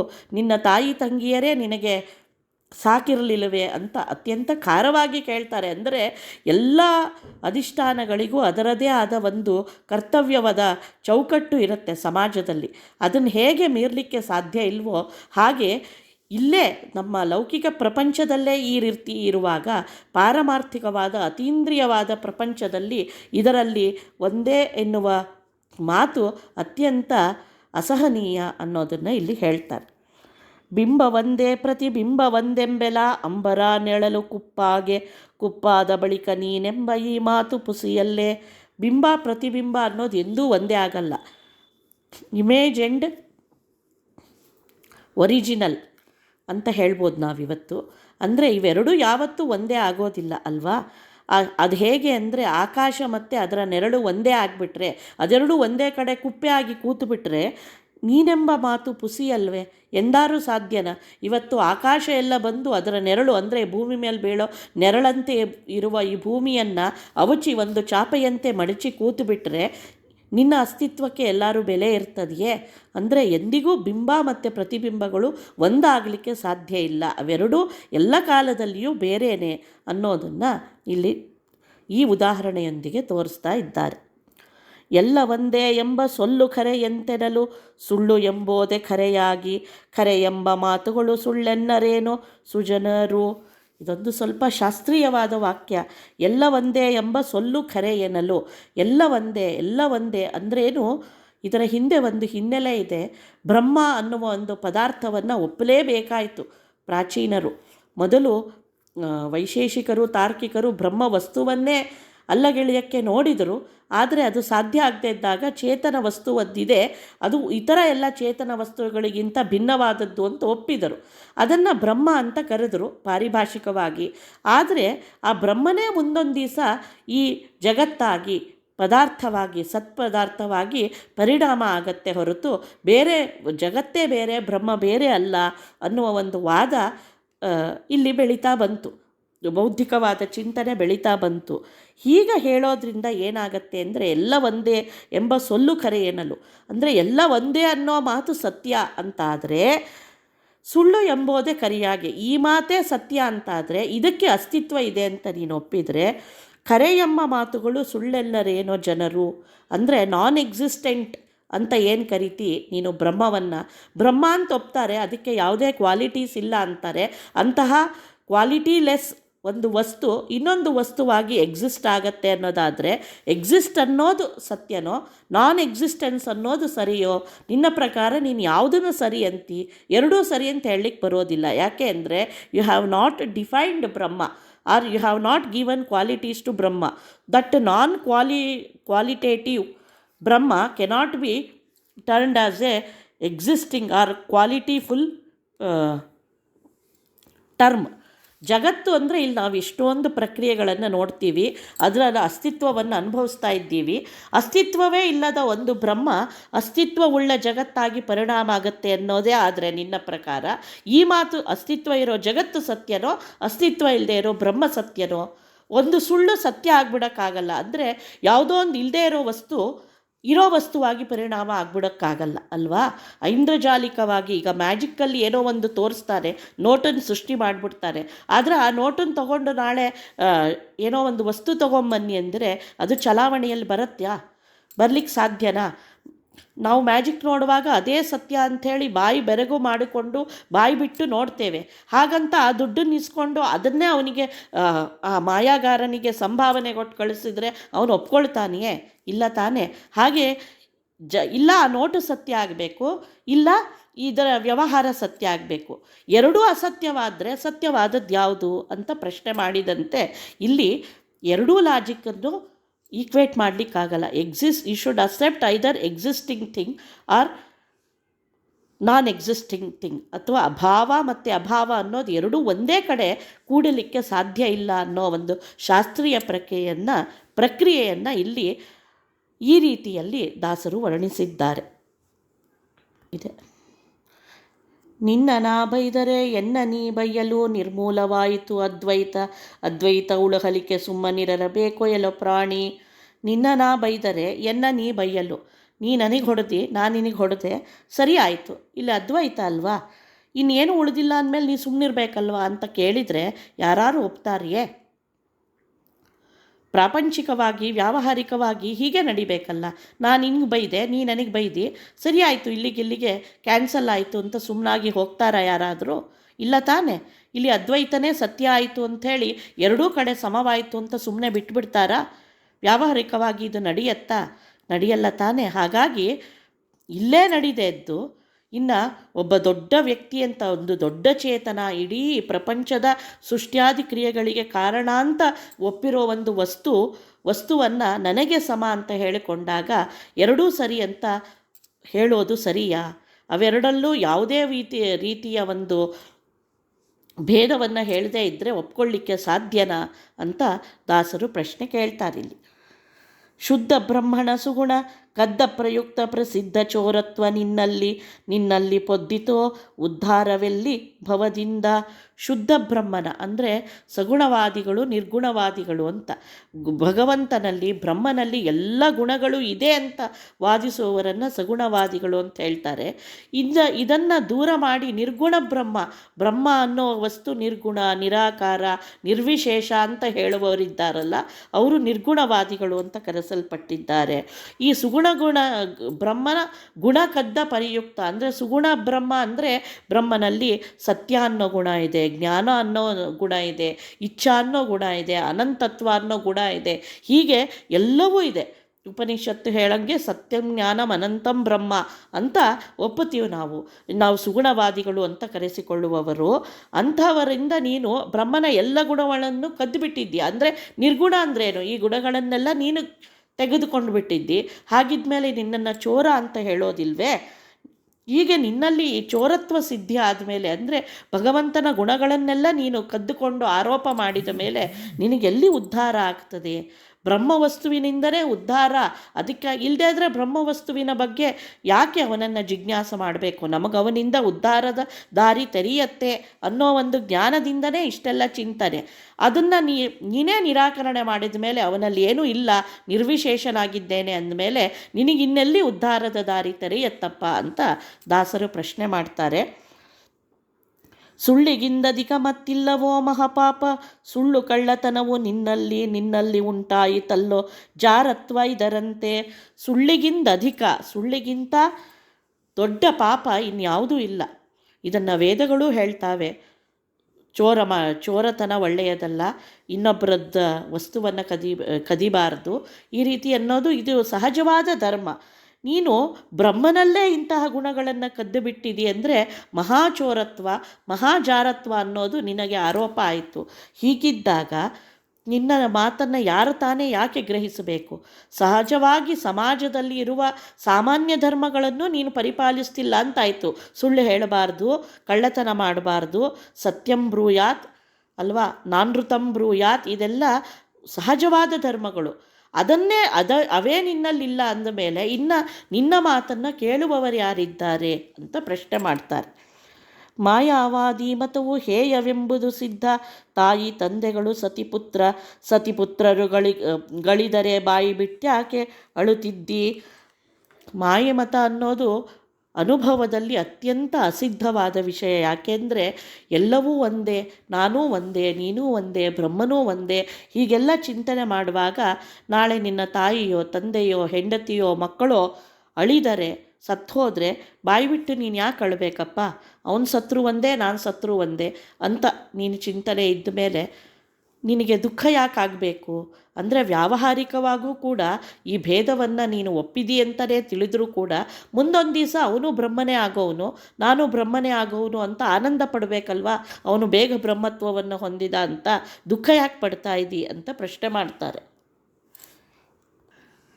ಅದೇ ಮಾಯಾವಾದ ಅಂತ ಹೇಳೋವಾಗೆಲ್ಲ ಮಾಯಾ ಅಂದರೆ ಏನು ಅಂದರೆ ಈ ಜಗತ್ತು ಅನ್ನೋದು ಮಾಯೆ ಅಂದರೆ ಭ್ರಮಿತ ಪದಾರ್ಥ, ಕಲ್ಪಿತ ಪದಾರ್ಥ ಅಂತ ಹೇಳ್ತಾರೆ. ಯಾವಾಗ ಈ ಭ್ರಮೆ ಅನ್ನೋದು, ಈ ಕಲ್ಪನೆ ಅನ್ನೋದು ಕಳಚತ್ತೋ ಆಗ ನೀನೇ ಬ್ರಹ್ಮನಾಗ್ತೀಯ. ಬ್ರಹ್ಮ ಮತ್ತು ಜಗತ್ತು ಅನ್ನೋ ಎರಡು ವಸ್ತುಗಳು, ಈ ಭೇದ ಏನು ಕಾಣುತ್ತೆ ಅದು ನಿನ್ನ ಭ್ರಮೆಯಿಂದ ಕಲ್ಪಿತ. ಯಾಕೆಂದರೆ ನಿನ್ನ ಭ್ರಮೆ ಈ ಭೇದದ ಒಂದು ರೂಪದಲ್ಲಿ ನಿನಗೆ ಎರಡು ವಸ್ತುಗಳಾಗಿ ತೋರ್ತಾ ಇದೆ. ಒಮ್ಮೆ ನಿನ್ನ ಈ ಭ್ರಮೆ ಕಳಚಿತು ಅಂತಾದರೆ ಎರಡೂ ಒಂದೇ ವಸ್ತುವಾಗಿ, ಅಂದರೆ ನೀನೇ ಬ್ರಹ್ಮನಾಗಿ ಪರಿಣಾಮವನ್ನು ಹೊಂದುತ್ತೀಯ ಅನ್ನೋದು ಮಾಯಾವಾದದ ತಿರುಳು. ಈ ಮಾಯಾವಾದದ ಚಿಂತನೆ ಅನ್ನೋದು ಎಷ್ಟು ಅಧಃಪಾತನಕ್ಕೆ ನಮ್ಮನ್ನು ಒಯ್ಯತ್ತೆ ಅನ್ನೋದನ್ನು ಈ ಎಲ್ಲ ಉಪಮೆಗಳಿಂದ ತಿಳಿಸ್ಕೊಡ್ಲಿಕ್ಕೆ ಇಲ್ಲಿ ಪ್ರಯತ್ನ ಮಾಡ್ತಾ ಇದ್ದಾರೆ. ಇದಕ್ಕೆ ಅನೇಕ ಉದಾಹರಣೆಗಳನ್ನು ಕೊಡ್ತಾರೆ. ಶಾಸ್ತ್ರ ಪ್ರಸಿದ್ಧವಾದ್ದು ಮೇ ಮಾತೆ ವಂದ್ಯೆಂಬ ಈ ಮಾತಿನೆಂತಲೇ ಈ ಮೂರ್ತ ಜಗವು ಪುಸಿಯೆಂಬ ಮಾತುಗಳು ಭ್ರಾಮಕವು ಕರೆಯೋ ನಿಜವೆಲ್ಲಿ. ಮೇ ಮಾತೆ ವಂದ್ಯೆ, ನನ್ನ ತಾಯಿ ಬಂಜೆ ಅನ್ನೋ ಮಾತಿನಂತೆ ನಿನ್ನ ಮಾತು. ಈ ಮೂರ್ತ ಜಗವು ಪುಸಿ, ಈ ಮೂರ್ತವಾದ ಜಗತ್ತು ಅಂದರೆ ನಮ್ಮ ಕಣ್ಣೆದುರಿಗೆ ನಿಂತಿದೆ, ಇದನ್ನು ನಾವು ಅನುಭವಿಸ್ತಾ ಇದ್ದೇವೆ. ಇಲ್ಲಿ ನಿರಂತರದಲ್ಲಿ ಸತ್ಯವಾದ ಜಗತ್ತಿನಲ್ಲಿ ಸತ್ಯವಾದ ವಸ್ತುಗಳು ನಡೀತಾನೇ ಇವೆ ಅಲ್ವೇ? ಇದನ್ನು ಇವತ್ತು ಎಲ್ಲರೂ ಒಪ್ತಾರೆ. ಆದರೂ ಕೂಡ ಇವತ್ತಿಗೂ ಕೂಡ ಇದರಲ್ಲಿ ಎಲ್ಲ ಚಿಂತನೆಗಳು ಇವತ್ತಿಗೂ ಕೂಡ ಸತ್ಯವಾಗಿದ್ದಾವೆ. ಈ ಮಾತನ್ನು ನಾನು ಮೊದಲೇ ಹೇಳಬೇಕಿತ್ತು, ನಿಮ್ಮಲ್ಲಿ ಈಗ ಅರಿಕೆ ಮಾಡಿಕೊಳ್ತಾ ಇದ್ದೇನೆ. ಮಧ್ವಾಚಾರ್ಯರ ಒಂದು ಮಾತಿದೆ, ಅನಾದಿ ಕಾಲತೋ ವೃತ್ತಾಹ ಅಂತ. ಆಯಿತು, ಹಿಂದ್ಯಾವಾಗೋ ಈ ಚಿಂತನೆಗಳೆಲ್ಲ ಬಂದು ಹೋಗಿದೆ, ಈಗ ನಾವ್ಯಾಕೆ ಇದನ್ನು ತಿಳ್ಕೊಳ್ಬೇಕು ಅಂತ ಅಂದ್ಕೊಳ್ಬೇಡಿ. ಇವತ್ತಿಗೂ ಕೂಡ ಈ ಚಿಂತನೆಗಳಿವೆ. ಈ ಜಗತ್ತನ್ನು ಸತ್ಯ ಅಂತ ತಿಳಿದು ಇದರ ಮೇಲೆ ಅನೇಕ ಸಂಶೋಧನೆಗಳನ್ನು ಮಾಡಿ ಇವತ್ತು ಅದರ ಫಲವನ್ನು ನಾವು ಪಡಿತಾ ಇದ್ದೀವಿ. ಅನೇಕ ಸೈಂಟಿಸ್ಟ್ಗಳು, ಐನ್ಸ್ಟೀನ್ ಮೊದಲಾದವರೆಲ್ಲ ಈ ಜಗತ್ತು ಸತ್ಯಭೂತವಾದ್ದು ಅಂತ ತಿಳಿದು ಇದರ ಮೇಲೆ ಸಂಶೋಧಿಸಿ ಅದರ ಫಲವನ್ನು ಇವತ್ತು ನಾವು ಎಷ್ಟೊಂದು ರೀತಿಯಲ್ಲಿ ವಿಸ್ತೃತವಾಗಿ ಅನುಭವ ಪಡ್ತಾ ಇದ್ದೇವೆ. ಇದೇ ವಾದದಲ್ಲಿ ಕ್ವಾಂಟಮ್ ಫಿಸಿಕ್ಸ್ ಹಾಗೆ ಹೀಗೆ ಅಂತ ಹೇಳಿಕೊಂಡು ಈ ಸೂಡೋ ಸೈಂಟಿಸ್ಟ್ಗಳು ಕೆಲವರು ಇದೆಲ್ಲ ಭ್ರಮಿತವಾದ ಕಲ್ಪನೆ, there is no existence, there is no real world ಅಂತ ಹೇಳಿಕೊಂಡು ಇವತ್ತಿಗೂ ಚಿಂತನೆ ನಡೆಸಿದವರು ಈಗೂ ಇದ್ದಾರೆ. ಅಂದರೆ ಎಲ್ಲ ಕಾಲದಲ್ಲೂ ಎಲ್ಲ ರೀತಿಯಲ್ಲೂ ಈ ಚಿಂತನೆಗಳು ಇದ್ದೇ ಇದ್ದಾವೆ, ಮುಂದುವರಿತಾನೇ ಇದ್ದಾವೆ. ಆದರೆ ಇದನ್ನು ತಿಳಿದಾಗ ನಮಗೆ ಯಾವುದರ ಬಗ್ಗೆ ಯಾವ ಅಭಿಪ್ರಾಯವನ್ನು ಹೊಂದಬೇಕು ಅನ್ನೋ ಸ್ಪಷ್ಟವಾದ ಕಲ್ಪನೆ ಉಂಟಾಗತ್ತೆ ಅನ್ನೋದಕ್ಕಾಗಿ ಈ ಎಲ್ಲ ವಸ್ತುಗಳ ಚಿಂತನೆ ಮುಖ್ಯ ಆಗತ್ತೆ ಹೊರತು ಯಾರನ್ನೋ ದೂಷಣೆಗಾಗಿ ಇದೆಲ್ಲ ಅಲ್ಲ. ನಮ್ಮ ಬುದ್ಧಿಯ ಒಂದು ಸಾಮರ್ಥ್ಯವನ್ನು ಅಳಿಲಿಕ್ಕಾಗಿ, ನಮ್ಮ ಒಂದು ನಿಲುವನ್ನು ಗಟ್ಟಿ ಮಾಡಿಕೊಳ್ಳಿಕ್ಕಾಗಿ ಈ ಚಿಂತನೆಗಳು ಅನ್ನೋ ಒಂದು ಮನಸ್ಥಿತಿ ನಮ್ಮಲ್ಲಿ ಯಾವಾಗಲೂ ಇರಬೇಕು. ಇಲ್ಲಿ ಉದಾಹರಣೆಗಳನ್ನ ಕೊಡ್ತಾರೆ. ಈ ಮೂರ್ತ ಜಗವು ಪುಸಿಯಮ್ಮ, ನಮ್ಮ ಕಣ್ಣಿಗೆ ಕಾಣ್ತಾ ಇದೆ. ನಿತ್ಯದಲ್ಲಿ ಇಲ್ಲಿ ನಾವೆಲ್ಲವನ್ನೂ ಅನುಭವಿಸ್ತಾ ಇದ್ದೀವಿ, ಒಳ್ಳೆಯದನ್ನು ಅನುಭವಿಸ್ತಾ ಇದ್ದೀವಿ, ಮಳೆ ಗಾಳಿ ಬೆಳಕುಗಳಿಂದ. ಅದೇ ರೀತಿ ಎಷ್ಟೊಂದು ಪ್ರಕೋಪಗಳು ನಿತ್ಯದಲ್ಲಿ. ಇವತ್ತು ಗುಡ್ಡ ಕುಸಿತು, ಇವತ್ತು ಅತ್ಯಂತ ಮಳೆ ಆಯಿತು, ನಾಳೆ ಸುನಾಮಿ ಬಂತು, ನಾಳೆ ಭೂಕಂಪ ಆಯಿತು. ಹೀಗೆ ಇದೆಲ್ಲ ಸತ್ಯ ಅಲ್ಲವೇ? ಇದರಿಂದ ಉಂಟಾಗ್ತಿರೋ ಪರಿಣಾಮಗಳೆಲ್ಲ ಸತ್ಯವಲ್ವೇ? ಇದೆಲ್ಲ ಮೂರ್ತ ಅಲ್ಲವೇ? ಇದನ್ನು ಪುಸಿ, ಇದು ಸುಳ್ಳು, ಇದು ಭ್ರಮೆ ಅಂದ್ಕೊಂಡ್ರೆ ಇಲ್ಲಾಗಿರೋ ಹಾನಿಯು ಭ್ರಮೆಯೇ? ಇವತ್ತು ಕಳೆದು ಹೋದ ಕೋಟಿಗಟ್ಟಲೆ ಕೊಟ್ಟ ಮನೆ ಕುಸಿದು ಹೋದರೆ ಇದು ಭ್ರಮೆ ಅಂದುಕೊಂಡು ನಾವು ಬದುಕಲಿಕ್ಕೆ ಸಾಧ್ಯನೇ ಅಂತ ಇಂತಹ ಅನುಭವಕ್ಕೆ ಬರುವ ವಿಷಯವನ್ನೇ ಪುಸಿ ಅಂತ ಹೇಳಿದ ಮೇಲೆ ಭ್ರಾಮಕವೋ ಖರೆಯೋ ನಿಜವೆಲ್ಲಿ? ಹಾಗಾದರೆ ಭ್ರಮೆ ಅನ್ನೋದು ಸತ್ಯನೋ, ಈಗ ನಾವು ಅನುಭವಿಸ್ತಾ ಇರೋದು ಸತ್ಯನೋ? ಯಾವುದಾದ್ರು ಒಂದು ಮಾತ್ರ ಸತ್ಯ ಆಗಿರ್ಲಿಕ್ಕೆ ಸಾಧ್ಯ ಅಲ್ವಾ? ಯಾವುದು ಸತ್ಯ ನೀನೇ ಯೋಚನೆ ಮಾಡು ಅಂತ ಹೇಳ್ತಾರೆ. ಎರಡನ್ನೂ ಸತ್ಯ ಅಂತ ಒಪ್ಕೊಳ್ಳಿಕ್ಕಾಗಲ್ಲ. Either the existing and experienced aspect is truth. ನಾವು ಅನುಭವಿಸ್ತಾ ಇರೋ ನಿತ್ಯದಲ್ಲಿ ನಮ್ಮ ಅನುಭವಕ್ಕೆ ಬರುತ್ತಿರುವ ಈಸ್ ಅಂತ ದೆರ್ ಈಸ್ ಎಕ್ಸಿಸ್ಟೆನ್ಸ್, ಇವತ್ತಿಗೆ ಇದು ನಡೀತಾ ಇರೋದೆ ಅನ್ನೋದು ಸತ್ಯ ಆಗಬೇಕು. ಇಲ್ಲ ಇದು ಯಾವುದು ಸತ್ಯ ಅಲ್ಲ, ಇದು ಭ್ರಮೆ ಅನ್ನೋ ಮಾತು ಸತ್ಯ ಆಗಬೇಕು. ಎರಡರಲ್ಲಿ ಯಾವುದಾದ್ರು ಒಂದು ಮಾತ್ರ ಸತ್ಯ ಆಗ್ಲಿಕ್ಕೆ ಸಾಧ್ಯ. ಯಾವುದು ಸತ್ಯಪ್ಪ ಅಂತ ಕೇಳ್ತಾ ಇದ್ದಾರೆ. ಇದನ್ನು ನೀವೇ ಜಡ್ಜ್ ಮಾಡ್ಕೊಳ್ಳಿ ಅನ್ನೋದು ಅರ್ಥ. ನಾವು ಯಾವುದನ್ನು ಒಪ್ತೇವೆ? ನಮ್ಮ ಅನುಭವಕ್ಕೆ ಬಂದಿದ್ದನ್ನು ನಾವು ಸತ್ಯ ಅಂತ ಒಪ್ತೇವೋ, ಇಲ್ಲ ಈ ಅನುಭವ ಎಲ್ಲ ಸುಳ್ಳು, ಇನ್ಯಾವುದೋ ನಮ್ಮ ಭ್ರಮೆಯಲ್ಲಿ ಇರೋದು ಎಂದೋ ಒಂದು ದಿವಸ ಸತ್ಯವಾಗೋದನ್ನು ಸತ್ಯ ಅಂತ ಒಪ್ತೀರೋ ಅದು ನಿಮಗೆ ಬಿಟ್ಟಿದ್ದು ಅಂತ ಹೇಳ್ತಾರೆ. ಎಂದರೊಪ್ಪುವರೆ ಬಲ್ಲವರು ಬಸವಗುಂಟೇನೋ ಮೊಲೆ ಹಾಲು ಉಂಟೆ ತೋರಿಸು ಮಿಥ್ಯ ಸತ್ಯಬಹುದೇನೋ. ಇದು ಹೇಗೆ ಅಂದರೆ, ನಿನ್ನ ತಾಯಿ ಬಂಜೆ ಅಂದ ಹಾಗೆ ಮೊಲಕ್ಕೆ ಕೋಡಿದೆ. ವಿಷಾಣ ಶಾಸ್ತ್ರದಲ್ಲಿ ಇವೆಲ್ಲ ತುಂಬ ಪ್ರಸಿದ್ಧ ಪ್ರಯೋಗಗಳು. ಅದನ್ನು ಇಲ್ಲಿ ತೋರಿಸ್ಕೊಡ್ತಾ ಇದ್ದಾರೆ. ಮೊಲದ ಕೋಡು ಅಂದರೆ ಎಲ್ಲರೂ ಒಪ್ಪಲಿಕ್ಕೆ ಸಾಧ್ಯವಾ? ಮೊಲಕ್ಕೆ ಎಂದಾರೂ ಕೋಡಿರೋದು ಈ ಜಗತ್ತಿನಲ್ಲಿ ನೀವು ಕಂಡಿದ್ದೀರಾ? ಆದರೆ ಈ ಮಾತಿದೆ, ಮೊಲಕ್ಕೆ ಕೋಡಿದೆ ಅಂದರೆ ನೀನು ಅದನ್ನು ಭ್ರಮಿಸ್ಕೊಂಡ್ರೆ ನಿನಗೆ ಕೋಡು ಕಾಣುತ್ತೆ ಅಂದರೆ ಹೇಗಿರುತ್ತೋ ಹಾಗೆ ಬಸವಗುಂಟೇನೋ ಮೊಲೆ ಹಾಲು, ಒಂದು ಗಂಡು ಎತ್ತಿಗೆ ಮೊಲೆ ಹಾಲು ಬರಲಿಕ್ಕೆ ಸಾಧ್ಯನಾ? ಎತ್ತು ಅಂತ ಕರೆಸ್ಕೊಳ್ಳೋದೆ ಅದರಲ್ಲಿ ಹಾಲಿನ ಉತ್ಪಾದನೆ ಇಲ್ಲದ ಗಂಡು ಜಾತಿಯ ಹಸು ಅಂತ ಆಗಿರೋದ್ರಿಂದಲೇ ಅದನ್ನು ಎತ್ತು ಅಂತ ಕರಿತೀವಿ.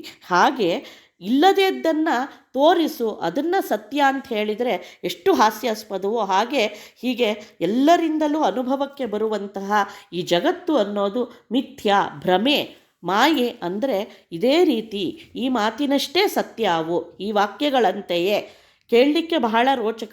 ವಿಷಾಣವತ್ ಮೇ ಮಾತಾ ವಂದ್ಯ ಅಂತ ವಾಕ್ಯ ಪ್ರಯೋಗ ಬಹಳ ಸುಂದರ. ಆದರೆ ವಾಸ್ತವದಲ್ಲಿ ಅದು ಕಾಣ್ತಾ ಇದೆಯಾ? ಅಸಾಧ್ಯವಾದದ್ದು. ಅಂದರೆ ಎಂದಿಗೂ ಘಟಿಸಲು ಅಸಾಧ್ಯವಾದದ್ದನ್ನು ಮಾತಿನ ಶಬ್ದಜಾಲದ ಮೂಲಕ ಸತ್ಯ ಅಂತ ಹೇಳೋದು ಸರಿಯಲ್ಲ ಅನ್ನೋದು ಇಲ್ಲಿಯ ಅಭಿಪ್ರಾಯ. ಸತ್ಯವೆಂದರೆ ಕರೆಯು, ಮಿಥ್ಯವೆಂದರೆ ಸುಳ್ಳು. ಸತ್ಯ ಮಿಥ್ಯಗಳು ಏಕತ್ರ ಇಹುದೆ ಉನ್ಮತ್ತ, ಈ ಮಾತು ನಿಜವೆಲ್ಲಿ?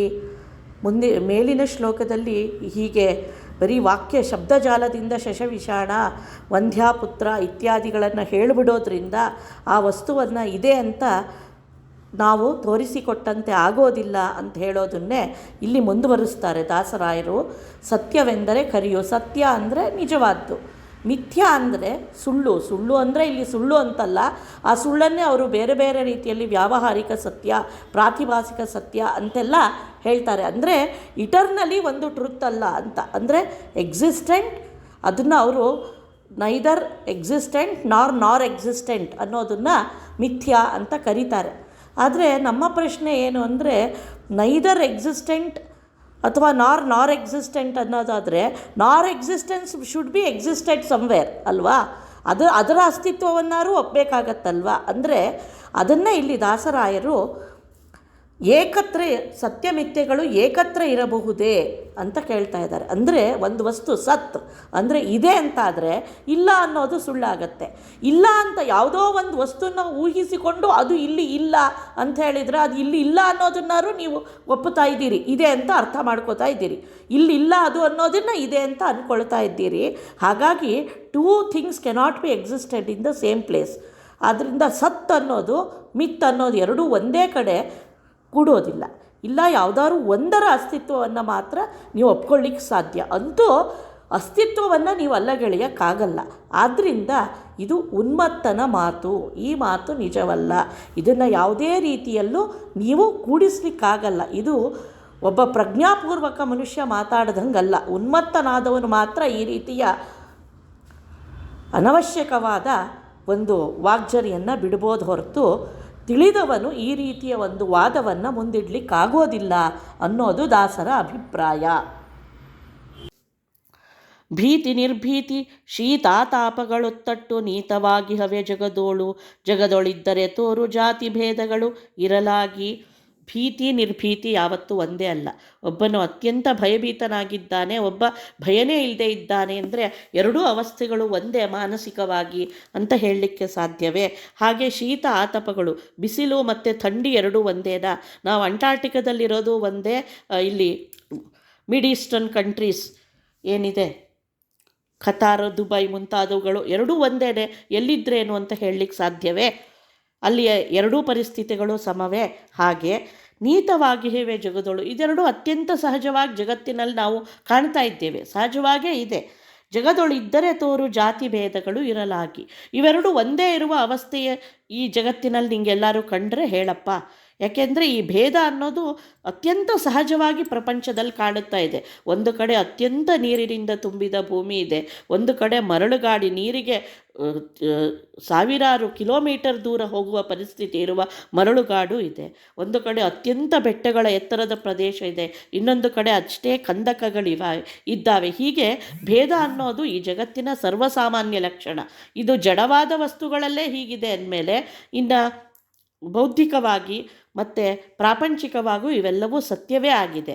ಇದನ್ನು ಎರಡೂ ಒಂದೇ ಮಾಡಿ ತೋರಿಸು ನೋಡೋಣ ಅಂತ ಪ್ರಶ್ನೆ ಮಾಡ್ತಾರೆ. ದ್ವಾಸುಪರ್ಣ ಎಂಬ ಈ ಶ್ರುತಿಗಳಲ್ಲಿ ವಿಶ್ವಾಸ ಮಾಡದಲೇ ಜೀವೇಶರೈಕ್ಯೋಪದೇಶ ಮಾಡಿದವ ಚಂಡಾಲ.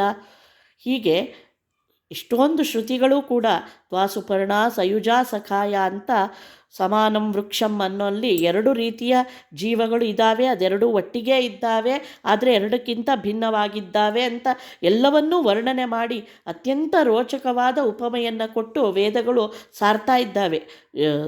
ಜೀವನಿಗೂ ಮತ್ತು ಪರಮಾತ್ಮನಿಗೂ ಇರುವ ಭೇದವನ್ನು, ಅವನ ಗುಣಗಳಲ್ಲಿ ಅವರ ಸಾಮರ್ಥ್ಯಗಳಲ್ಲಿ ಇರುವ ಭೇದವನ್ನು, ಇದನ್ನು ನೀನು ಅಲ್ಲಗಳೆದು ಜೀವರು ಮತ್ತು ಈಶಾ ಅನ್ನುವ ಎರಡೂ ತತ್ವಗಳು ಒಂದೇ ಅಂತ ಮಾಡಿದರೆ ಅದು ಅತ್ಯಂತ ಹೀನ ಕೃತ್ಯವಾಗುತ್ತೆ ಅಂತ ಹೇಳ್ತಾರೆ. ಜೀವೇಶರೊಂದೆಂಬ ಈ ವಾಕು ಕೇಳ್ವರಿಗೆ ಕೇವಲ ಎಂದೆಂದು ಬುಧರು ಪಶುಗಾವಿ ನೀನೆಂದು ಕರೆಯಾರೆ. ಕೇಳಲಿಕ್ಕೆ ಬಹಳ ರೋಚಕ. ಯಾಕೆ ಅಂದರೆ ಯಾವುದನ್ನು ಕೂಡ ಲಾಜಿಕ್ ಕ್ಯಾನ್ ಪ್ರೂವ್ ಎನಿಥಿಂಗ್. ಅತ್ಯಂತ ಸುಂದರವಾಗಿ ಎನಲೈಸ್ ಮಾಡಿ ಅತ್ಯಂತ ಸುಳ್ಳಾದ ಒಂದು ವಸ್ತುವನ್ನು ನಾವು ಚಂದಗಾಣಿಸಿ ವರ್ಣಿಸಬಹುದು. ಅದು ಶಬ್ದಜಾಲ ಹೊರತು ವಾಸ್ತವದಲ್ಲಿ ಅದು ಅಸತ್ಯ. ಹಾಗಾಗಿ ಯಾರು ಜ್ಞಾನಿಗಳಿದ್ದಾರೆ ಅದನ್ನು ಎಂದಿಗೂ ಪುರಸ್ಕರಿಸೋದಿಲ್ಲ ಅಲ್ಲವೇ? ಹಾಗೆಯೇ ಮಾತಿನಲ್ಲಿ ಬಹಳ ಸುಂದರವಾದ ಒಂದು ಭ್ರಮಾಕಲ್ಪಿತ ಪ್ರಪಂಚವನ್ನು ಕಟ್ಟಿಕೊಟ್ಟು ಬಿಟ್ಟರೆ ಒಬ್ಬ ಜ್ಞಾನಿಯಾದವನು ಅದನ್ನು ಎಂದೂ ಸ್ವೀಕಾರ ಮಾಡೋದಿಲ್ಲ ಅಂತ ಹೇಳ್ತಾರೆ. ಗುಣವಂತರೆಂಬ ಮಾತನ್ನು ಕೇಳಿ ಸುಖಿಸದವ ಮನುಜ ಪಶು ಸಿದ್ಧ ಪುಸಿಯಲ್ಲ ನಿನ್ನ ಮತಗಣನೆ ಮಾಡದಲೆ ಬೈವೋರು.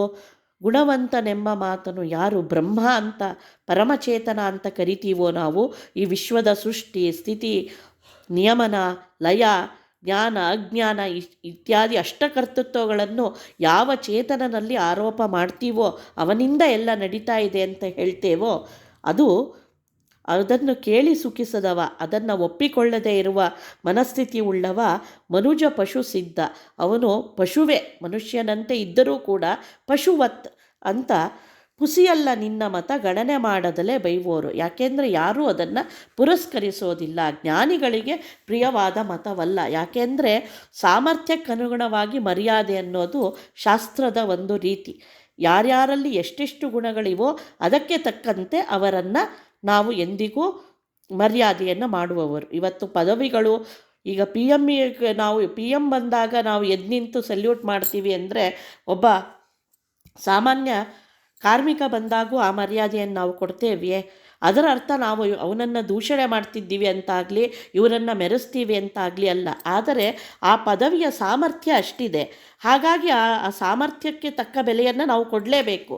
ಹಾಗಂತ ಇವನಿಗೆ ಆ ಬೆಲೆ ಕೊಡಲಿಲ್ಲ ಅಂದ ತಕ್ಷಣ ಇವನನ್ನು ಕೀಳಾಗಿ ಕಂಡ್ವಿ ಅಂತಲ್ಲ. ಇವನಿಗೇನು ಕೊಡಬೇಕು, ಇವನ ಸ್ಥಾನಕ್ಕೆ ಕೊಡಬೇಕಾದ ಒಂದು ಮರ್ಯಾದೆಯನ್ನು ಇವನಿಗೆ ಕೊಟ್ಟಿರ್ತೀವಿ. ಇದು ಹೇಗೆ ಸಹಜವೋ ಹಾಗೆಯೇ ಈಶನಿಗಿರುವ ಒಂದು ಗುಣಗಳನ್ನು ಈಶನಲ್ಲಿ ಆರೋಪ ಮಾಡಿದರೆ, ಜೀವನಲ್ಲಿರುವ ಗುಣವನ್ನು ಜೀವನಿಗೆ ಸೀಮಿತಗೊಳಿಸಿದರೆ ಅದರಲ್ಲಿ ಯಾವುದೇ ದೋಷವಿಲ್ಲ. ಅದಲ್ಲದೆ ಇಲ್ಲದೆದ್ದನ್ನು ಆರೋಪ ಮಾಡಿದಾಗೆ ಅದು ಅತ್ಯಂತ ಅಸಹಜ ಅನಿಸುತ್ತೆ ಅಂತ ಹೇಳ್ತಾರೆ.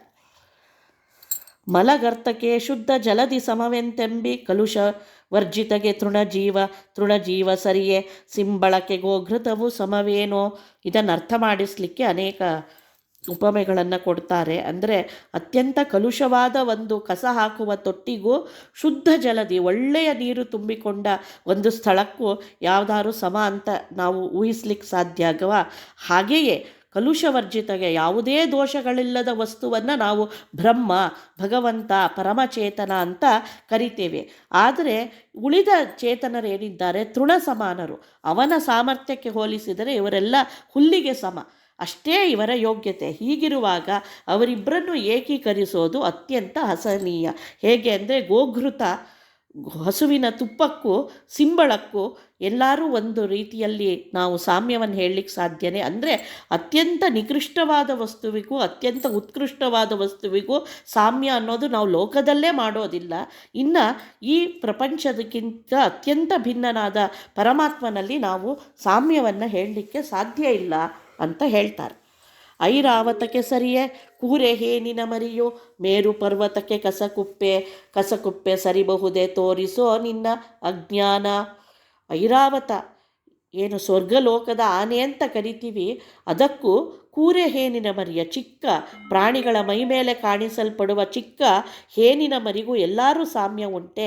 ಮೇರು ಪರ್ವತಕ್ಕೆ ಕಸಕುಪ್ಪೆ, ಇಲ್ಲೆಲ್ಲೋ ರಾಶಿ ಹಾಕಿದ ಕಸಕ್ಕೂ ದೊಡ್ಡ ಮೇರು ಪರ್ವತಕ್ಕೂ ಏನು ಸ್ವರ್ಣಮಯವಾಗಿದೆ ಅಂತ ಚಿಂತನೆ ಮಾಡ್ತೇವೋ ಅಂತಹ ಮೇರು ಪರ್ವತಕ್ಕೂ ಎಲ್ಲರೂ ಸಾಟಿ ಉಂಟೆ. ತೋರಿಸೋ ನಿನ್ನ ಅಜ್ಞಾನ. ಹೀಗೆ ಎರಡೂ ಒಂದೇ ಅಂದರೆ ಇದು ನಿನ್ನ ಅಜ್ಞಾನದ ಪ್ರದರ್ಶನ ಆಗತ್ತೆ ಹೊರತು ಎಂದಿಗೂ ಒಂದೇನಾಗೋದಿಲ್ಲ ಅವೆರಡು ಅಂತ ಹೇಳ್ತಾರೆ. ಅಜರಾಮರಣ ಬ್ರಹ್ಮ ಭುಜಗಭೂಷಣ ಪೂಜ್ಯ ತ್ರಿಜಗದೇವೇಶ ಹರಿಯತ್ತ ನೀನೆತ್ತ ಅಜಗಜನ್ಯಾಯ ಪುಸಿಯಲ್ಲ. ಜರಾಮರಣಗಳಿಲ್ಲದವನು ಅಂತ ಬ್ರಹ್ಮನನ್ನು ಕರಿತೀವಿ. ಅವನಿಗೆ ಹುಟ್ಟೇ ಇಲ್ಲ ಅಂದಮೇಲೆ ಇನ್ನು ಮುಪ್ಪೆಲ್ಲಿ ಸಾವೆಲ್ಲಿ. ಅಂತಹ ಬ್ರಹ್ಮನಿಗೂ ಭುಜಗಭೂಷಣ ಪೂಜ್ಯ ತ್ರಿಜಗ ದೇವೇಶ, ಭುಜಗಭೂಷಣ ರುದ್ರಾದಿಗಳಿಂದ ಪೂಜ್ಯನಾದವನು, ತ್ರಿಜಗತ್ತಿಗೆ ಒಡೆಯ ಅವನನ್ನು ಹರಿಯಲ್ಲಿ, ಅಂತಹ ಹರಿಯಂತ ಕರೆಸಿಕೊಳ್ಳುವ ಪರಮಾತ್ಮನಲ್ಲಿ ನೀನೆತ್ತ ಸಾಮಾನ್ಯನಾದ ಜೀವನಲ್ಲಿ ಅಜಗಜ ನ್ಯಾಯ ಪುಸಿಯಲ್ಲ. ಇವರಿಬ್ಬರಲ್ಲೂ ಅಜಗಜಾಂತರವಾದ ಒಂದು ನ್ಯಾಯ ಇದೆ. ಅಂದರೆ ಅಜಕ್ಕೂ ಗಜಕ್ಕೂ ಎಂದಿಗೂ ಸಾಮಾನ್ಯ ಅನ್ನೋದಿಲ್ಲ. ಅವೆರಡೂ ಅಂತರದಲ್ಲಿ ಯಾವಾಗಲೂ ಒಂದೇ. ಆ ಅಂತರ ಅನ್ನೋದು ಎಂದೂ ಹೆಚ್ಚು ಕಮ್ಮಿ ಆಗೋ. ಪಾಲಗಡಲೊಳಗಿರುವ ಶ್ರೀಲೋಲ ಹರಿಯಲ್ಲಿ ಹೇಲುಚ್ಚೆಯೊಳಗೆ ಹೊರಳುವ ಬಳಲುವ ಕೂಲಮಾನವನೇ ನೀನೆಲ್ಲಿ. ಪಾಲಗಡಲೊಳಗಿರುವ ಶ್ರೀಲೋಲ ಅಂದರೆ ಕ್ಷೀರಾಂಬುದಿಯಲ್ಲಿ ಮಲಗಿರುವ ಲಕ್ಷ್ಮೀಪ್ರಿಯನಾದ ಭಗವಂತೆಯಲ್ಲಿ, ಮಲಮೂತ್ರಗಳಲ್ಲಿ ಹೊರಳಾಡುವ ಈ ಅಲ್ಪ ಜೀವನಲ್ಲಿ ಅವರಿಬ್ಬರಲ್ಲಿರುವ ವ್ಯತ್ಯಾಸ ಅನ್ನೋದು ಅತ್ಯಂತ ವಿಶಿಷ್ಟವಾದದ್ದು. ಎಂದಿಗೂ ಅದು ಸಾಮ್ಯವನ್ನು ಹೊಂದಲಾರದು ಅಂತ ಹೇಳ್ತಾರೆ. ಕ್ಷೀರಾಂಬುದಿಗೆ ಸರಿಯೇ ಕಾರಿಕೆಯು ಶ್ಲೇಷ್ಮ, ಭಾಗೀರಥಿಗೆ ಸರಿಯೇ ಖರಮೂತ್ರ ಜೀವ ಲಕ್ಷ್ಮೀ ರಮಣಗೆಣೆಯ ಜಗದೋಳು. ಕ್ಷೀರಾಂಬುದಿಗೆ ಹಾಲಿನ ಸಮುದ್ರಕ್ಕೆ ಎಲ್ಲಾದರೂ ನಮ್ಮ ವಾಂತಿ ಮುಂತಾದ ತ್ಯಾಜ್ಯಗಳು ಸರಿಯೇ, ಹಾಗೆ ಕತ್ತೆಯ ಉಚ್ಚೆ ಅನ್ನೋದು ಭಾಗೀರಥಿ ನದಿಗೆ ಎಂದಾದರೂ ಸಮವಾಗುಂಟೆ. ಹಾಗೆ ಜೀವ ಮತ್ತು ಲಕ್ಷ್ಮೀರಮಣರ ಸಂಬಂಧ ಅಷ್ಟೊಂದು ಕನಿಷ್ಠರು, ನೀಚರು ನಾವು. ಇನ್ನು ಅತ್ಯಂತ ಉತ್ಕೃಷ್ಟನಾದವನು ಭಗವಂತ. ಇರುವ ದೋಷಗಳೆಲ್ಲ ಜೀವರಲ್ಲಿ ಇದೆ. ಏನೋ ಇಲ್ಲದಿರೋದ್ರಿಂದ ಅಂತಹ ಉತ್ಕೃಷ್ಟವಾದ ಪದಾರ್ಥಗಳಿಗೆ ಭಗವಂತನನ್ನು ಹೋಲಿಸಿದ್ದಾರೆ. ಯದ್ಯಪಿ ನಹಿ ದೃಷ್ಟಾಂತೆ ಸರ್ವಸಾಮ್ಯಂ ಅಂತ ಭಗವಂತನನ್ನು ಯಾವುದೇ ದೃಷ್ಟಾಂತ ಕೊಟ್ಟು ಹೋಲಿಸೋಕ್ಕೆ ಸಾಧ್ಯ ಇಲ್ಲ. ಯಾಕೆಂದರೆ ಅವನು ಅತ್ಯಂತ ವಿಲಕ್ಷಣವಾದ ವಸ್ತು. ಆದರೂ ಕೂಡ ಜಗತ್ತಿನಲ್ಲಿರುವ ಉತ್ತಮ ವಸ್ತುಗಳೆಲ್ಲ ಭಗವಂತನನ್ನು ಹೋಲಿಸುತ್ತವೆ. ಇನ್ನು ಅತ್ಯಂತ ನೀಚವಾದ ವಸ್ತುಗಳಲ್ಲಿ ಜೀವನ ಒಂದು ಅಲ್ಪತ್ವವನ್ನು ತೋರಿಸತ್ತೆ ಅಂತ ಅನುಸಂಧಾನ. ಗುಣಪೂರ್ಣ ಸರ್ವಜ್ಞ ಅಣುಮಹದ್ಗತನ ನಿರ್ಗುಣಾಜ್ಞ ಅನುತಿದ್ದಿ ಹರಿಗೆ ದೂಷಣೆಯು ಬೇರುಂಟೆ ಇದಕ್ಕಿಂತ. ಗುಣಪೂರ್ಣ ಸರ್ವಜ್ಞ, ಗುಣಗಳ ಕಡಲು ಭಗವಂತ ಅನ್ನೋನು ಸರ್ವಜ್ಞ, ಎಲ್ಲವನ್ನೂ ತಿಳಿದವನು. ಅಣೋರಣಿಯ ಮಹತೋ ಮಹೀಯ, ಅಣುವಿನಲ್ಲಿ ಅಣುವಾಗಿ ಇದ್ದಾನೆ, ಮಹತ್ತಿನಲ್ಲಿ ಮಹತ್ತಾಗಿ ಇದ್ದಾನೆ. ಅಂತಹ ಪರಮಾತ್ಮನನ್ನು ನೀನು ನಿರ್ಗುಣ, ಗುಣನೇ ಇಲ್ಲದವನು. ಅಜ್ಞ ಅಂದರೆ ಕಮ್ಮಿ ದೋಷ, ಕೆಲವೇ ಗುಣಗಳನ್ನು ಹೊಂದಿರುವವನು. ಅಲ್ಪ, ಈ ರೀತಿಯೆಲ್ಲ ಹೇಳ್ತಾ ಇದ್ದಿ, ಇದಕ್ಕಿಂತ ಬೇರೆ ದೂಷಣೆ ಬೇಕೇ ಹರಿಗೆ ಅಂತ ಕೇಳ್ತಾರೆ. ಒಬ್ಬ ಅಜ್ಞ ಅಂದರೆ ಭಗವಂತನಲ್ಲಿ ಜ್ಞಾನವಿಲ್ಲ ಅಂತ ಅನುಸಂಧಾನ ಮಾಡ್ತಾರೆ ಅದು. ಮತ್ತು ಅಲ್ಪ ಅನ್ನಲ್ಲಿ ಭಗವಂತನಿಗೆ ಕೆಲವೇ ಗುಣಗಳಿದೆ, ಕೆಲವು ಗುಣಗಳು ಇಲ್ಲ ಅಂತ ಹೇಳ್ತಾರೆ. ಈ ರೀತಿಯೆಲ್ಲ ಅನುಸಂಧಾನ ಮಾಡಿದರೆ ಇದಕ್ಕಿಂತ ಒಬ್ಬ ನನ್ನ ದೋಷವನ್ನು ಎತ್ತಿ ಹೇಳೋದು ಅನ್ನೋದು ಬೇಕಾ? ಒಬ್ಬ ಅತ್ಯಂತ ತಿಳಿದವನಲ್ಲಿ ಅವನಿಗೆ ಈ ಸಾಮರ್ಥ್ಯ ಇಲ್ಲ, ಆ ಸಾಮರ್ಥ್ಯ ಇಲ್ಲ ಅಂತ ಹೇಳೋದು ದೂಷಣೆ ಅಲ್ಲದೆ ಮತ್ತಿನ್ನೇನು ಅಂತ ದಾಸರು ಪ್ರಶ್ನೆ ಮಾಡ್ತಾರೆ. ಈಶನ ನೆನಲು ಕೀನಾಶನಿಂದಲಿ ದಣಿಪ ದಾಸನೆಂಬುವಗೆ ದಯದಿಂದ ತನ್ನ ಯಾವಾಸದೊಳಗಿಟ್ಟು ಸಲಹುವ. ಹೀಗೆ ಇಂತಹ ಭಗವಂತ ಬೇರೆ ಅಂತ ಹೇಳೋದಲ್ಲದೆ ನಾನೇ ಭಗವಂತ ಅಂತ ಇನ್ನು ಹೇಳಿಬಿಟ್ರೆ ಅವನು ಯಮನಿಂದ ದಣಿವಿಗೆ ಒಳಗಾಗ್ತಾನೆ. ಯಮನೇ ಅವನನ್ನು ನೋಡ್ಕೊಳ್ತಾನೆ. ದಾಸನೆಂಬುವನು ಯಾರು, ಅವನು ಒಡೆಯ, ನಾನು ದಾಸ ಅನ್ನೋ ಭಾವವನ್ನು ಹೊಂದುತ್ತಾನೋ ಆಗ ದಯದಿಂದ ಭಗವಂತ ಅವನನ್ನು ತನ್ನಯ ವಾಸದೊಳಗಿಟ್ಟು, ಅಂದರೆ ತನ್ನ ಲೋಕಗಳು ಸಾಲೋಕ್ಯಾದಿಗಳನ್ನು ಕೊಟ್ಟು ಸಂತೈಸ್ತಾನೆ ಅಂತ ಹೇಳ್ತಾರೆ. ಈಶತ್ವವೆಂಬುವುದು ಶ್ರೀಶಗಲ್ಲದೆ ಜೀವರಾಶಿಗಳಿಗುಂಟೆ ಈ ಶಕ್ತಿ ಸತ್ವಗುಣ ಈಶ ಬಿಟ್ಟಿಗನೆ ಜಗದೋಳು. ಈಶತ್ವವೆಂಬುದು, ಒಡೆತನ ಅನ್ನೋದು ಅದು ಭಗವಂತನ ಎಕ್ಸ್ಕ್ಲೂಸಿವ್ ಕ್ವಾಲಿಟಿ. ಇಡೀ ಸಾರ್ವಭೌಮತ್ವ, ಸರ್ವಜ್ಞತ್ವ, ಸಾರ್ವಗುಣತ್ವ ಇದೆಲ್ಲವೂ ಭಗವಂತನನ್ನು ವರ್ಣಿಸುವ ಕ್ವಾಲಿಟಿಗಳು ಹೊರತಲ್ಲದೆ ಜೀವರಾಶಿಗಳಿಗೆ ಈ ಸಾಮರ್ಥ್ಯ ಇಲ್ಲ. ಇದಕ್ಕೆ ವಿರುದ್ಧವಾದ ಗುಣಧರ್ಮಗಳನ್ನು ಹೊಂದಿರುವವರನ್ನೇ ಜೀವರು ಅಂತ ಹೇಳೋದು. ಇಂಥ ಅಲ್ಪಜ್ಞತೆಯಿಂದಲೇ ಅವನು ಯಾವಾಗಲೂ ಭಗವಂತನ ಅಧೀನ, ಅದಕ್ಕೆ ಅವನು ದಾಸ, ಭಗವಂತ ಈಶ ಅನ್ನುವ ಅನುಸಂಧಾನ ಇರೋದು. ಇಂತಹ ಈ ಶಕ್ತಿ ಸತ್ವಗುಣ ಈಶ ಬಿಟ್ಟಿಹನೆ ಜಗದೋಳು. ಇದನ್ನು ಬಿಟ್ಟು ಜಗದೊಳಗೆ ಭಗವಂತ ಇದ್ದಾನ. ಈ ಸತ್ವಗುಣ ಅಂದರೆ ಈ ಎಲ್ಲ ಉತ್ಕೃಷ್ಟತೆಯು ಅವನ ಒಂದು ಕೊಡುಗೆ. ಅದನ್ನು ಜಗತ್ತಿನಲ್ಲಿ ಇಟ್ಟು ಈ ವ್ಯಾಪಾರಗಳನ್ನು ಮಾಡ್ತಾ ಇದ್ದಾನೆ ಹೊರತು ಇದನ್ನೆಲ್ಲ ನಿನಗೆ ಕೊಡಲಿಕ್ಕೆ ಹೇಗೆ ಸಾಧ್ಯ? ನೀನು ಹೇಗೆ ನಿನ್ನಲ್ಲಿ ಈ ಗುಣಗಳನ್ನು ಅನುಸಂಧಾನ ಮಾಡಿಕೊಳ್ಳಿಕ್ಕೆ ಸಾಧ್ಯ? ನಿನ್ನ ಅಲ್ಪಜ್ಞತೆ, ಅಸಾಮರ್ಥ್ಯತೆ, ಆಮೇಲೆ ಪರಾಧೀನತೆ ಎಲ್ಲವೂ ನಿನ್ನ ಅನುಭವಕ್ಕೆ ಬರ್ತಾ ಇರುವಾಗ ನೀನು ಹೇಗೆ ನಿನ್ನಲ್ಲಿ ಅದಕ್ಕೆ ವಿರುದ್ಧವಾದ ಗುಣಗಳನ್ನು ಆರೋಪ ಮಾಡ್ಕೊಳ್ತೀಯಾ ಅಂತ ಪ್ರಶ್ನೆ ಮಾಡ್ತಾರೆ ದಾಸರು. ಉದ್ಗೀತ ಶ್ರೀಪ್ರಾಣ ಹೃದ್ಗತನು ಜಗದೇಕ ಸದ್ಗುರುವರೆಣ್ಯನೆನುತಿಪ್ಪ ವಗೆಯಮ ಗದ್ಗದ ನಡುಗಿ ನಮಿಸುವ. ಇಲ್ಲಿ ಛಾಂದೋಗ್ಯದಿಂದ ಪ್ರತಿಪಾದಿಸಲ್ಪಟ್ಟ ಅತ್ಯಂತ ರಹಸ್ಯ ನಾಮದಿಂದ ಕರೆಸಿಕೊಳ್ಳುವ ಭಗವಂತನ ಮಹಿಮೆಯನ್ನು ನಮಗೆ ತೋರಿಸ್ಕೊಡ್ತಾರೆ ದಾಸರು ಉದ್ಗೀತ ಅಂತ ಪ್ರಯೋಗ ಮಾಡೋದ್ರಿಂದ.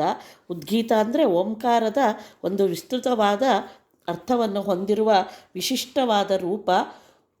ಹೇಗೆ ಭಗವಂತ ಸೂರ್ಯಮಂಡಲದಲ್ಲಿದ್ದಾನೋ ಅಧಿಭೌತದಲ್ಲಿ, ಅದೇ ರೀತಿ ದೇಹದಲ್ಲಿ ಕಣ್ಣಿನ ಒಳಗೆ ಪರಬ್ರಹ್ಮರೂಪಿಯಾಗಿ ಅತ್ಯಂತ ಸುಖರೂಪಿಯಾಗಿ ವಾಸವಾಗಿದ್ದು ಎಲ್ಲ ಚೇಷ್ಟೆಗಳನ್ನು ಮಾಡ್ತಾ ಇರೋ ಭಗವಂತನ ಮೂರ್ತಿಯನ್ನೇ ಉದ್ಗೀತ ಅಂತ ಕರೀತಾರೆ.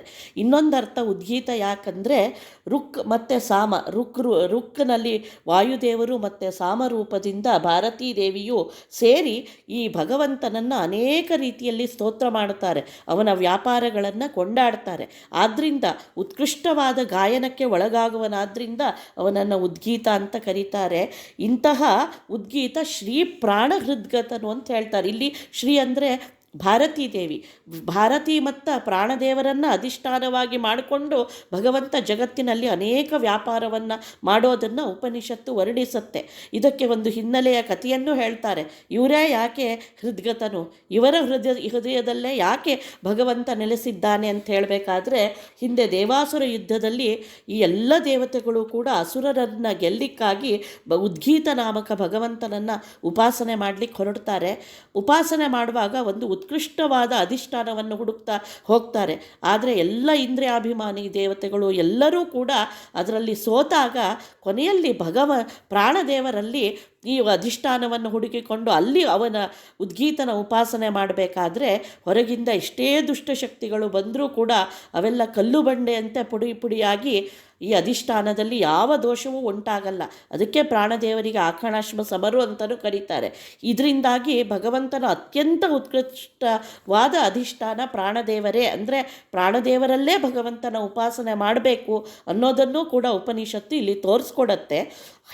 ಆದ್ದರಿಂದನೇ ಈ ಭಾರತಿ ಮತ್ತು ಪ್ರಾಣರ ಹೃದ್ಗತನು ಈ ಅಧಿಷ್ಠಾನದಲ್ಲಿರುವ ಭಗವಂತನು ಜಗದೇಕ ಸದ್ಗುರು ವರೇಣ್ಯನನಿತಿಪ್ಪ. ಜಗತ್ತಿನಲ್ಲಿರುವ ಸದ್ಗುರುಗಳಲ್ಲಿ ಅಂದರೆ ಬ್ರಹ್ಮದೇವರೇ ಜಗತ್ತಿನ ಮೂಲ ಗುರುಗಳು ಅಂತ ಕರೆಸ್ಕೊಳ್ಳಿಕ್ಕೆ ಯೋಗ್ಯರಾದವರು. ಅಂತಹವರಲ್ಲಿ ವರೇಣ್ಯ, ಅವರಿಗೂ ಗುರುವಾದವನು ಭಗವಂತ ಮಾತ್ರ. ಹಾಗಾಗಿ ಅವನೇ ನಿಜವಾದ ಗುರು. ಇಂತಹ ಒಂದು ಅನುಸಂಧಾನವನ್ನು ಯಾರು ಮಾಡ್ತಾರೆ, ಯಮ ಗದ್ಗದ ನಡುಗಿ ನಮಿಸುವ ಅಂಥವರಿಗೆ ಯಮದೇವರು ಕೂಡ ನಡುಗ್ತಾ ಅಂದರೆ ಭಯಭೀತರಾಗಿ ನಮನ ಮಾಡ್ತಾರೆ. ಅಂದರೆ ಅವರ ಸುದ್ದಿಗೆ ಹೋಗೋದಿಲ್ಲ. ಯಾಕೆಂದರೆ ಜ್ಞಾನಿ ಮೇ ಪರಮಪ್ರಿಯ ಅಂತ ಕೃಷ್ಣ ಹೇಳ್ದಂಗೆ ಜ್ಞಾನಿಗಳಂದರೆ ಭಗವಂತನಿಗೆ ಅತ್ಯಂತ ಪ್ರಿಯರು ಅಂದರೆ ಏನರ್ಥ, ದೇವತೆಗಳೂ ಕೂಡ ಅವರನ್ನು ಮುಟ್ಲಿಕ್ಕೆ ಯೋಚನೆ ಮಾಡ್ತಾರೆ. ಯಾಕೆ ಅಂದರೆ ಅಷ್ಟೊಂದು ಭಗವಂತನ ಗುಣಾನುಸಂಧಾನ ಅನ್ನೋದು ಜ್ಞಾನಿಯಲ್ಲಿ ಇರುತ್ತೆ. ಈ ಒಂದು ನಿಶ್ಚಯ ಜ್ಞಾನ ನಮ್ಮನ್ನು ನರಕಾದಿ ಭಯಗಳಿಂದ, ಮೃತ್ಯು ಭಯದಿಂದ ನಾಶ ಮಾಡುತ್ತೆ ಅನ್ನೋದು ಸೂಚ್ಯವಾಗಿ ಇಲ್ಲಿ ದಾಸರು ತಿಳಿಸಿದ್ದಾರೆ. ಸ್ವಾಮಿ ಭೃತ್ಯನ್ಯಾಯ ಈ ಮಾತಿನೊಳು ಬಂತು, ಗ್ರಾಮಧಾಮಗಳು ಇದರಂತೆ ನೋಡಿಕೋ, ನೀ ಮಾತ್ರ ನುಡಿಯೇ ಸಾಕೆಂಬೆ. ಇಲ್ಲೇ ಸ್ವಾಮಿ ಭೃತ್ಯ ನ್ಯಾಯ ಬಂತು. ಇಂತಹ ಉತ್ಕೃಷ್ಟ ಅಧಿಷ್ಠಾನವಾದರೂ ಕೂಡ ಪ್ರಾಣದೇವರು ಭಗವಂತನ ದಾಸರೇ, ಅವರಿಗೆ ಒಡೆಯ ಭಗವಂತನೇ. ಅವರೂ ಕೂಡ ಅವನ ಅಧಿಷ್ಠಾನದಲ್ಲಿ ದೇವತೆಗಳು ಪ್ರಾಣದೇವರ ಅಧಿಷ್ಠಾನದಲ್ಲಿ ದೇವರನ್ನೇ ಪೂಜಿಸಿದರು. ಇಲ್ಲೇ ಗೊತ್ತಾಗತ್ತೆ ಒಬ್ಬ ಸ್ವಾಮಿ ಇದ್ದಾನೆ, ಒಬ್ಬ ಭೃತ್ಯ ಇದ್ದಾನೆ ಅಂತ. ಇನ್ನು ಹೀಗಿರುವಾಗ ಗ್ರಾಮ ಧಾಮಗಳು ಇದರಂತೆ, ಈ ಒಂದು ಭಾವ ಅನ್ನೋದು ಎಲ್ಲ ಕಡೆಯೂ ವ್ಯಾಪಿ ಅಂತ ಹೇಳ್ತಾರೆ. ಗ್ರಾಮದಲ್ಲಿ ಗ್ರಾಮಣಿ ಎನಿಸುವನು ಗ್ರಾಮದಳು, ಗ್ರಾಮಗಳೊಳಗೆ ಶ್ರೀಮಾನ ನೆನೆಸುತ್ತಿಪ್ಪ ಅಂತ ಭಗವಂತ ಎಲ್ಲ ಕಡೆ ಒಡೆತನದ ಒಂದು ರೂಪದಿಂದ ಇನ್ನು ಒಡೆತನದಿಂದ ಸೇವೆ ಸ್ವೀಕಾರ ಮಾಡಿಸಿಕೊಳ್ಳುವುದು ಒಂದು ರೂಪದಿಂದ, ಸೇವಕರಲ್ಲಿ ಒಂದು ರೂಪದಿಂದ ಇದ್ದಾನೆ ಅನ್ನೋದು ಎಲ್ಲ ಕಡೆಯೂ ಸ್ಪಷ್ಟ. ಇದನ್ನು ಎಲ್ಲ ಕಡೆ ನೀ ಅನುಸಂಧಾನ ಮಾಡಿಕೋ ಅನ್ನೋದನ್ನೇ ನೋಡಿಕೋ ಅಂತ ಹೇಳ್ತಾರೆ. ನೀ ಮಾತ್ರ ನುಡಿಯೇ ಸಾಕೆಂಬೆ. ನೀನಿಷ್ಟು ಅನುಸಂಧಾನ ಮಾಡಿದರೆ ಸಾಕು, ಭಗವಂತ ಪ್ರೀತನಾಗ್ತಾನೆ. ಅವನಿದ್ದು ವ್ಯಾಪಾರ ಮಾಡ್ತಾನೇ ಇದ್ದಾನೆ. ಇದನ್ನು ನೀನು ತಿಳಿದುಕೊಂಡ್ರೂ ಸಾಕು, ಅದು ನಿನ್ನ ಉದ್ಧಾರಕ್ಕೆ ಕಾರಣ ಆಗತ್ತೆ. ಅಂದರೆ ಇದು ಎಂದಿಗೂ ಬಿಡದ ಒಂದು ಭಾವ. ಈಶದಾಸ್ಯ ಭಾವ ಅನ್ನೋದು ಅನವರತವಾಗಿ ಇರುವಂಥದ್ದು ಪ್ರಪಂಚದಲ್ಲಿ, ಸೃಷ್ಟಿಯಲ್ಲಿ ಅನ್ನೋದನ್ನು ನಾವು ತಿಳಿಬೇಕು. ಮೋಕ್ಷದಲ್ಲೂ ಕೂಡ ಎಂದಿಗೂ ಈ ಅಧೀನತ್ವ ಅನ್ನೋದು ಜೀವರಿಗೆ ತಪ್ಪೋದಲ್ಲ ಅನ್ನುವ ಒಂದು ಭಾವ ನಮಗೆ ಜಾಗೃತವಾಗಿರಬೇಕು ಅನ್ನೋದೇ ಈ ಪದ್ಯದ ತಾತ್ಪರ್ಯ. ಈಶನಾನೆಂದವನ ಶ್ವಾಸ ಬಿಡಗೊಡದೆ ಯಮ ಪಾಶಗಳ ಕಟ್ಟಿ ಸೆಳೆದೊಯ್ದು ನರಕದಿ ಘಾಸಿಗೊಳಿಸುವನೋ ಬಹುಕಾಲ. ಇಷ್ಟೆಲ್ಲ ಅಲ್ಪಜ್ಞರಾದ ನಾವು ನಮಗೆ ಯೋಗ್ಯವಲ್ಲದ ಗುಣಗಳನ್ನು ಆರೋಪ ಮಾಡಿಕೊಂಡು ನಾವೇ ದೇವರು, ನಾವೇ ಒಡೆಯರು ಅಂತ ಮಾಡಿದರೆ ಲೋಕದಲ್ಲೇ ಅದನ್ನು ಯಾರೂ ಸಹಿಸಲ್ಲ. ಒಬ್ಬ ಕಳ್ಳ ಹೋಗಿ ಜೈಲಿನಲ್ಲಿ ತಾನೇ ಅಧಿಕಾರಿ ಅಂತ ಹೇಳಿಕೊಂಡ ಮಾತ್ರಕ್ಕೆ ಜೈಲಿನ ಅಧಿಕಾರಿಗಳೆಲ್ಲ ಅದನ್ನು ಒಪ್ತಾರಿಯೇ? ಇನ್ನು ಹೀಗಿರುವಾಗ ಪ್ರಾಪಂಚಿಕವಾದ ಲೋಕದಲ್ಲಿಯೇ ನಮಗೆ ಅದು ಅನುಭವ ವಿರುದ್ಧ ಆಗಿದ್ದಾಗ ಇನ್ನು ಪರಲೋಕದಲ್ಲಿ ಇಡೀ ಜಗತ್ತಿನ ಒಡೆಯನ ಸ್ಥಾನವನ್ನು ನಾ ಹೊಂದುತ್ತೀನಿ ಅಂತ ಹೇಳಿದಾಗ ಅದನ್ನು ಕೇಳಿ ದೇವತೆಗಳು ಸುಮ್ಮನೆ ಬಿಡ್ತಾರೆಯೇ?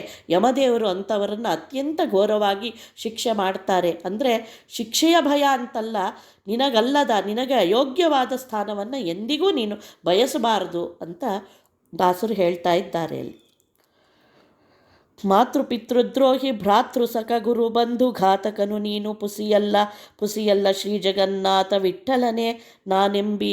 ನೀನು ಭಗವಂತ ನಾನು ಒಂದೇ ಅಂತ ಹೇಳೋದ್ರಿಂದ ಎಂತಹ ಅಪರಾಧ ಮಾಡ್ತಾ ಇದ್ದಿ ಅಂದರೆ, ಪಿತೃಗಳ ದ್ರೋಹಿ, ಭ್ರಾತೃ ನಿನ್ನ ಒಡ ಹುಟ್ಟಿದವರು, ನಿನ್ನ ಸಖರು, ನಿನ್ನ ಗುರುಗಳು, ನಿನ್ನ ಬಂಧುಗಳು ಎಲ್ಲರಿಗೂ ಘಾತಕನಾಗ್ತಿ. ಯಾಕೆಂದರೆ ನೀನು ಯಾವ ಸ್ಥಾನಕ್ಕೂ ಮರ್ಯಾದೆನೇ ಕೊಟ್ಟಂತೆ ಆಗಲಿಲ್ಲ. ಎಲ್ಲರಿಗಿಂತ ನಾನೇ ಹಿರಿಯ ಎಂಬ ಅನುಸಂಧಾನ ಇರೋವನಿಗೆ ಇನ್ಯಾರು ತಾನೇ, ಯಾವ ಬಂಧುತ್ವ ತಾನೇ ಕೂಡತ್ತೆ? ಯಾರಲ್ಲಿ ತಾನೇ ಪೂಜ್ಯ ಭಾವ, ಗೌರವ ಭಾವ ಮೂಡತ್ತೆ? ಹಾಗಾಗಿ ಎಲ್ಲ ಘಾತಕವಾಗಿ ಅನೇಕ ಪಾಪಗಳನ್ನು ಕಟ್ಟಿಕೊಳ್ತೀಯ ನೀನು, ಇದು ಸುಳ್ಳಲ್ಲ. ಹಾಗಾಗಿ ಜಗನ್ನಾಥ ವಿಠ್ಠಲನ್ನೇ ನಾನೆಂಬಿ ಅಂತ ಹೇಳಿ ಅವನನ್ನು ಹೀನವಾಗಿ ಆ ಚಿಂತನೆಯನ್ನು ಧಿಕ್ಕರಿಸ್ತಾ ಇದ್ದಾರೆ ದಾಸರು. ಎಂದೆಂದಿಗೂ ನಾವು ಭಗವಂತನ ದಾಸರೇ ಹೊರತು ಅವನ ಸಾಮ್ಯವನ್ನು ಹೊಂದುವವರಲ್ಲ. ಯಾವ ಭ್ರಮೆಯಲ್ಲೂ ಯಾವ ಕಲ್ಪನೆಯಲ್ಲೂ ಎಂದೂ ಒಬ್ಬ ಜೀವ ಬ್ರಹ್ಮನಾಗಲಾರ, ಬ್ರಹ್ಮ ಜೀವನಾಗಲಾರ. ಈ ಒಂದು ಭಿನ್ನತೆ ಅನ್ನೋದು, ಈ ಭೇದ ಅನ್ನೋದು ಸಾರ್ವಕಾಲಿಕ, ನಿತ್ಯ ಅನ್ನೋ ಜ್ಞಾನ ನಮ್ಮನ್ನು ಉದ್ಧಾರದ ದಾರಿಗೆ ಕೊಂಡೊಯ್ಯತ್ತೆ ಅಂತ ಹೇಳ್ತಾ ಈ ಮಾಯಾವಾದ ಖಂಡನವನ್ನು ದೇವರಲ್ಲಿ ಅರ್ಪಿಸೋಣ. ಶ್ರೀಕೃಷ್ಣಾರ್ಪಣಮಸ್ತು. ಶ್ರೀ ಗುರುಭ್ಯೋ ನಮಃ. ತತ್ವಸುವಾಲಿಯ ಕೊನೆಯ ಮಂಗಳದ ಒಂದು ಪುಟ್ಟ ಅನುಸಂಧಾನವನ್ನು, ಮಂಗಳ ಶ್ಲೋಕಗಳ ಅನುಸಂಧಾನವನ್ನು ಈಗ ಮಾಡೋಣ. ಇದನ್ನು ಸುವಿಪದ ಅಂತಲೂ ಕರೆದಿದ್ದಾರೆ. ಸುವಿ ಶ್ರೀದೇವಿ ರಮಣ, ಸುವಿ ಸರ್ವರಾಜ ಶಯನ, ಸುವಿ ದೈತ್ಯಾನಿಕರ ಹರಣ, ಸುವಿ ನಾರಾಯಣ. ಸುವಿ ಶ್ರೀದೇವಿ ರಮಣ. ಸುವಿ ಅನ್ನೋದು ಒಂದು ರೀತಿಯಲ್ಲಿ ಶೋಭಾನೆಯಂತೆಯೇ ಭಗವಂತನಿಗೆ ಮಂಗಳವನ್ನು ಸೂಚಿಸುವ, ಜಯ ಅಂತ ಸೂಚಿಸುವ ಪದದ ಒಂದು ಶೈಲಿ. ಹೀಗೆ ಸುವಿ ಶ್ರೀದೇವಿ ರಮಣ, ಶ್ರೀದೇವಿಯ ಒಡೆಯನೇ ಸುವಿ. ಸರ್ಪರಾಜ ಶಯನ, ಸರ್ಪರಾಜನಾದ ವಾಸುಕಿಯನ್ನು ಶಯನ, ಅವನನ್ನು ಹಾಸಿಗೆಯನ್ನಾಗಿ ಮಾಡಿಕೊಂಡಿರುವ ನಿನಗೆ ಸುವಿ. ಇನ್ನು ದೈತ್ಯ ನಿಖರ ಹರಣ, ದೈತ್ಯಗಳ ದೈತ್ಯರ ಸಮೂಹವನ್ನು ನಾಶ ಮಾಡುವವನೇ ನಾರಾಯಣನೇ ನಿನಗೆ ಸುವಾಲಿ ಅಂತ ಶುರು ಮಾಡ್ತಾರೆ ಮಂಗಳವನ್ನು. ಭವ್ಯ ಚರಿತ ದುರಿತ ವಿಪಿನ ಹವ್ಯಾವಹನ, ಭವೇಂದ್ರಾದಿ ಸೇವ್ಯಮಾನ, ಸುಪ್ರಸಿದ್ಧ ಸುಲಭ ಮೂರುತೆ, ಅವ್ಯಯಾತ್ಮನೇ ಸುಖಾತ್ಮ, ನಿನ್ನ ದಿವ್ಯ ಮಹಿಮೆ ತುತಿಪ, ಸುವಿವೇಕಿಗಳಿಗೆ ಕೊಡುವುದಮಿತ ಮೋದವ. ಭವ್ಯ ಚರಿತ, ಅತ್ಯಂತ ಭವ್ಯವಾದ ಅದ್ಭುತವಾದ ಚಾರಿತ್ರ್ಯವನ್ನು ಹೊಂದಿರುವವನೇ. ದುರಿತ ವಿಪಿನ ಹವ್ಯವಹನ, ದುರಿತಗಳೆಂಬ ಕಾಡಿಗೆ ಅಗ್ನಿಯಂತೆ ಇರುವವನೇ. ಭವೇಂದ್ರಾದಿ, ಭವ ಇಂದ್ರ, ರುದ್ರ ಇಂದ್ರರೇ ಮೊದಲಾದವರುಗಳಿಂದ ಸೇವೆಯನ್ನು ಕೊಳ್ಳುವವನೇ. ಸುಪ್ರಸಿದ್ಧನೇ, ಪ್ರಸಿದ್ಧನಾದವನೇ. ಸುಲಭ ಮೂರುತೆ, ಇಷ್ಟಾಗಿಯೂ ಎಲ್ಲರಿಗೂ ಒದಗಿ ಬರುವ ಮಂಗಳ ಚರಿತನೇ. ಅವ್ಯಯಾತ್ಮನೇ, ಎಂದಿಗೂ ನಾಶವಿರದ ಸ್ವರೂಪವನ್ನು ಹೊಂದಿರುವವನೇ. ಸುಖಾತ್ಮನೇ, ಸುಖಸ್ವರೂಪನಾದ ದೇಹವನ್ನು ಹೊಂದಿರುವವನೇ. ನಿನ್ನ ಅಲೌಕಿಕವಾದ ಮಹಿಮೆಯನ್ನು ಸ್ತೋತ್ರ ಮಾಡುವ ಸುವಿವೇಕಿಗಳಿಗೆ, ಒಳ್ಳೆಯ ಜ್ಞಾನಿಗಳಿಗೆ ಒಳ್ಳೆಯ ಮೋದವನ್ನು, ಚೆನ್ನಾದ ಆನಂದವನ್ನು, ಸಂತೋಷವನ್ನು ಕೊಟ್ಟು ಅನುಗ್ರಹ ಮಾಡು ಸುವಾಲಿ ಅಂತ ಹೇಳ್ತಾರೆ ದಾಸರಿಲ್ಲಿ. ವಾಸವಾದ್ಯಮರ ವಾತಾಶಿ ಶಾರದೆಂದು ಮಧ್ವ, ದೇಶಿ ಕಾರ್ಯ ಚಿತ್ತ ಸಿಂಹ ಪೀಠ ಮಧ್ಯಾಗ, ದೇಶ ಕಾಲ ವ್ಯಾಪ್ತ ಸರ್ವೇಶ ಸಾರ್ವಭೌಮ, ಶ್ರೀಮಹಿ ಸಮೇತ ಕೃಷ್ಣ ಕೊಡಲಿ ನಮಗೆ ಮೋದವ. ವಾಸವಾದ್ಯಮರ, ವಾಸವಾದಿ ಅಂದರೆ ಇಂದ್ರಾದಿ ಅಮರರ, ವಾತಾಶಿ ಅಂದರೆ ಶೇಷದೇವರ, ಶಾರದೆಂದು ಅಂದರೆ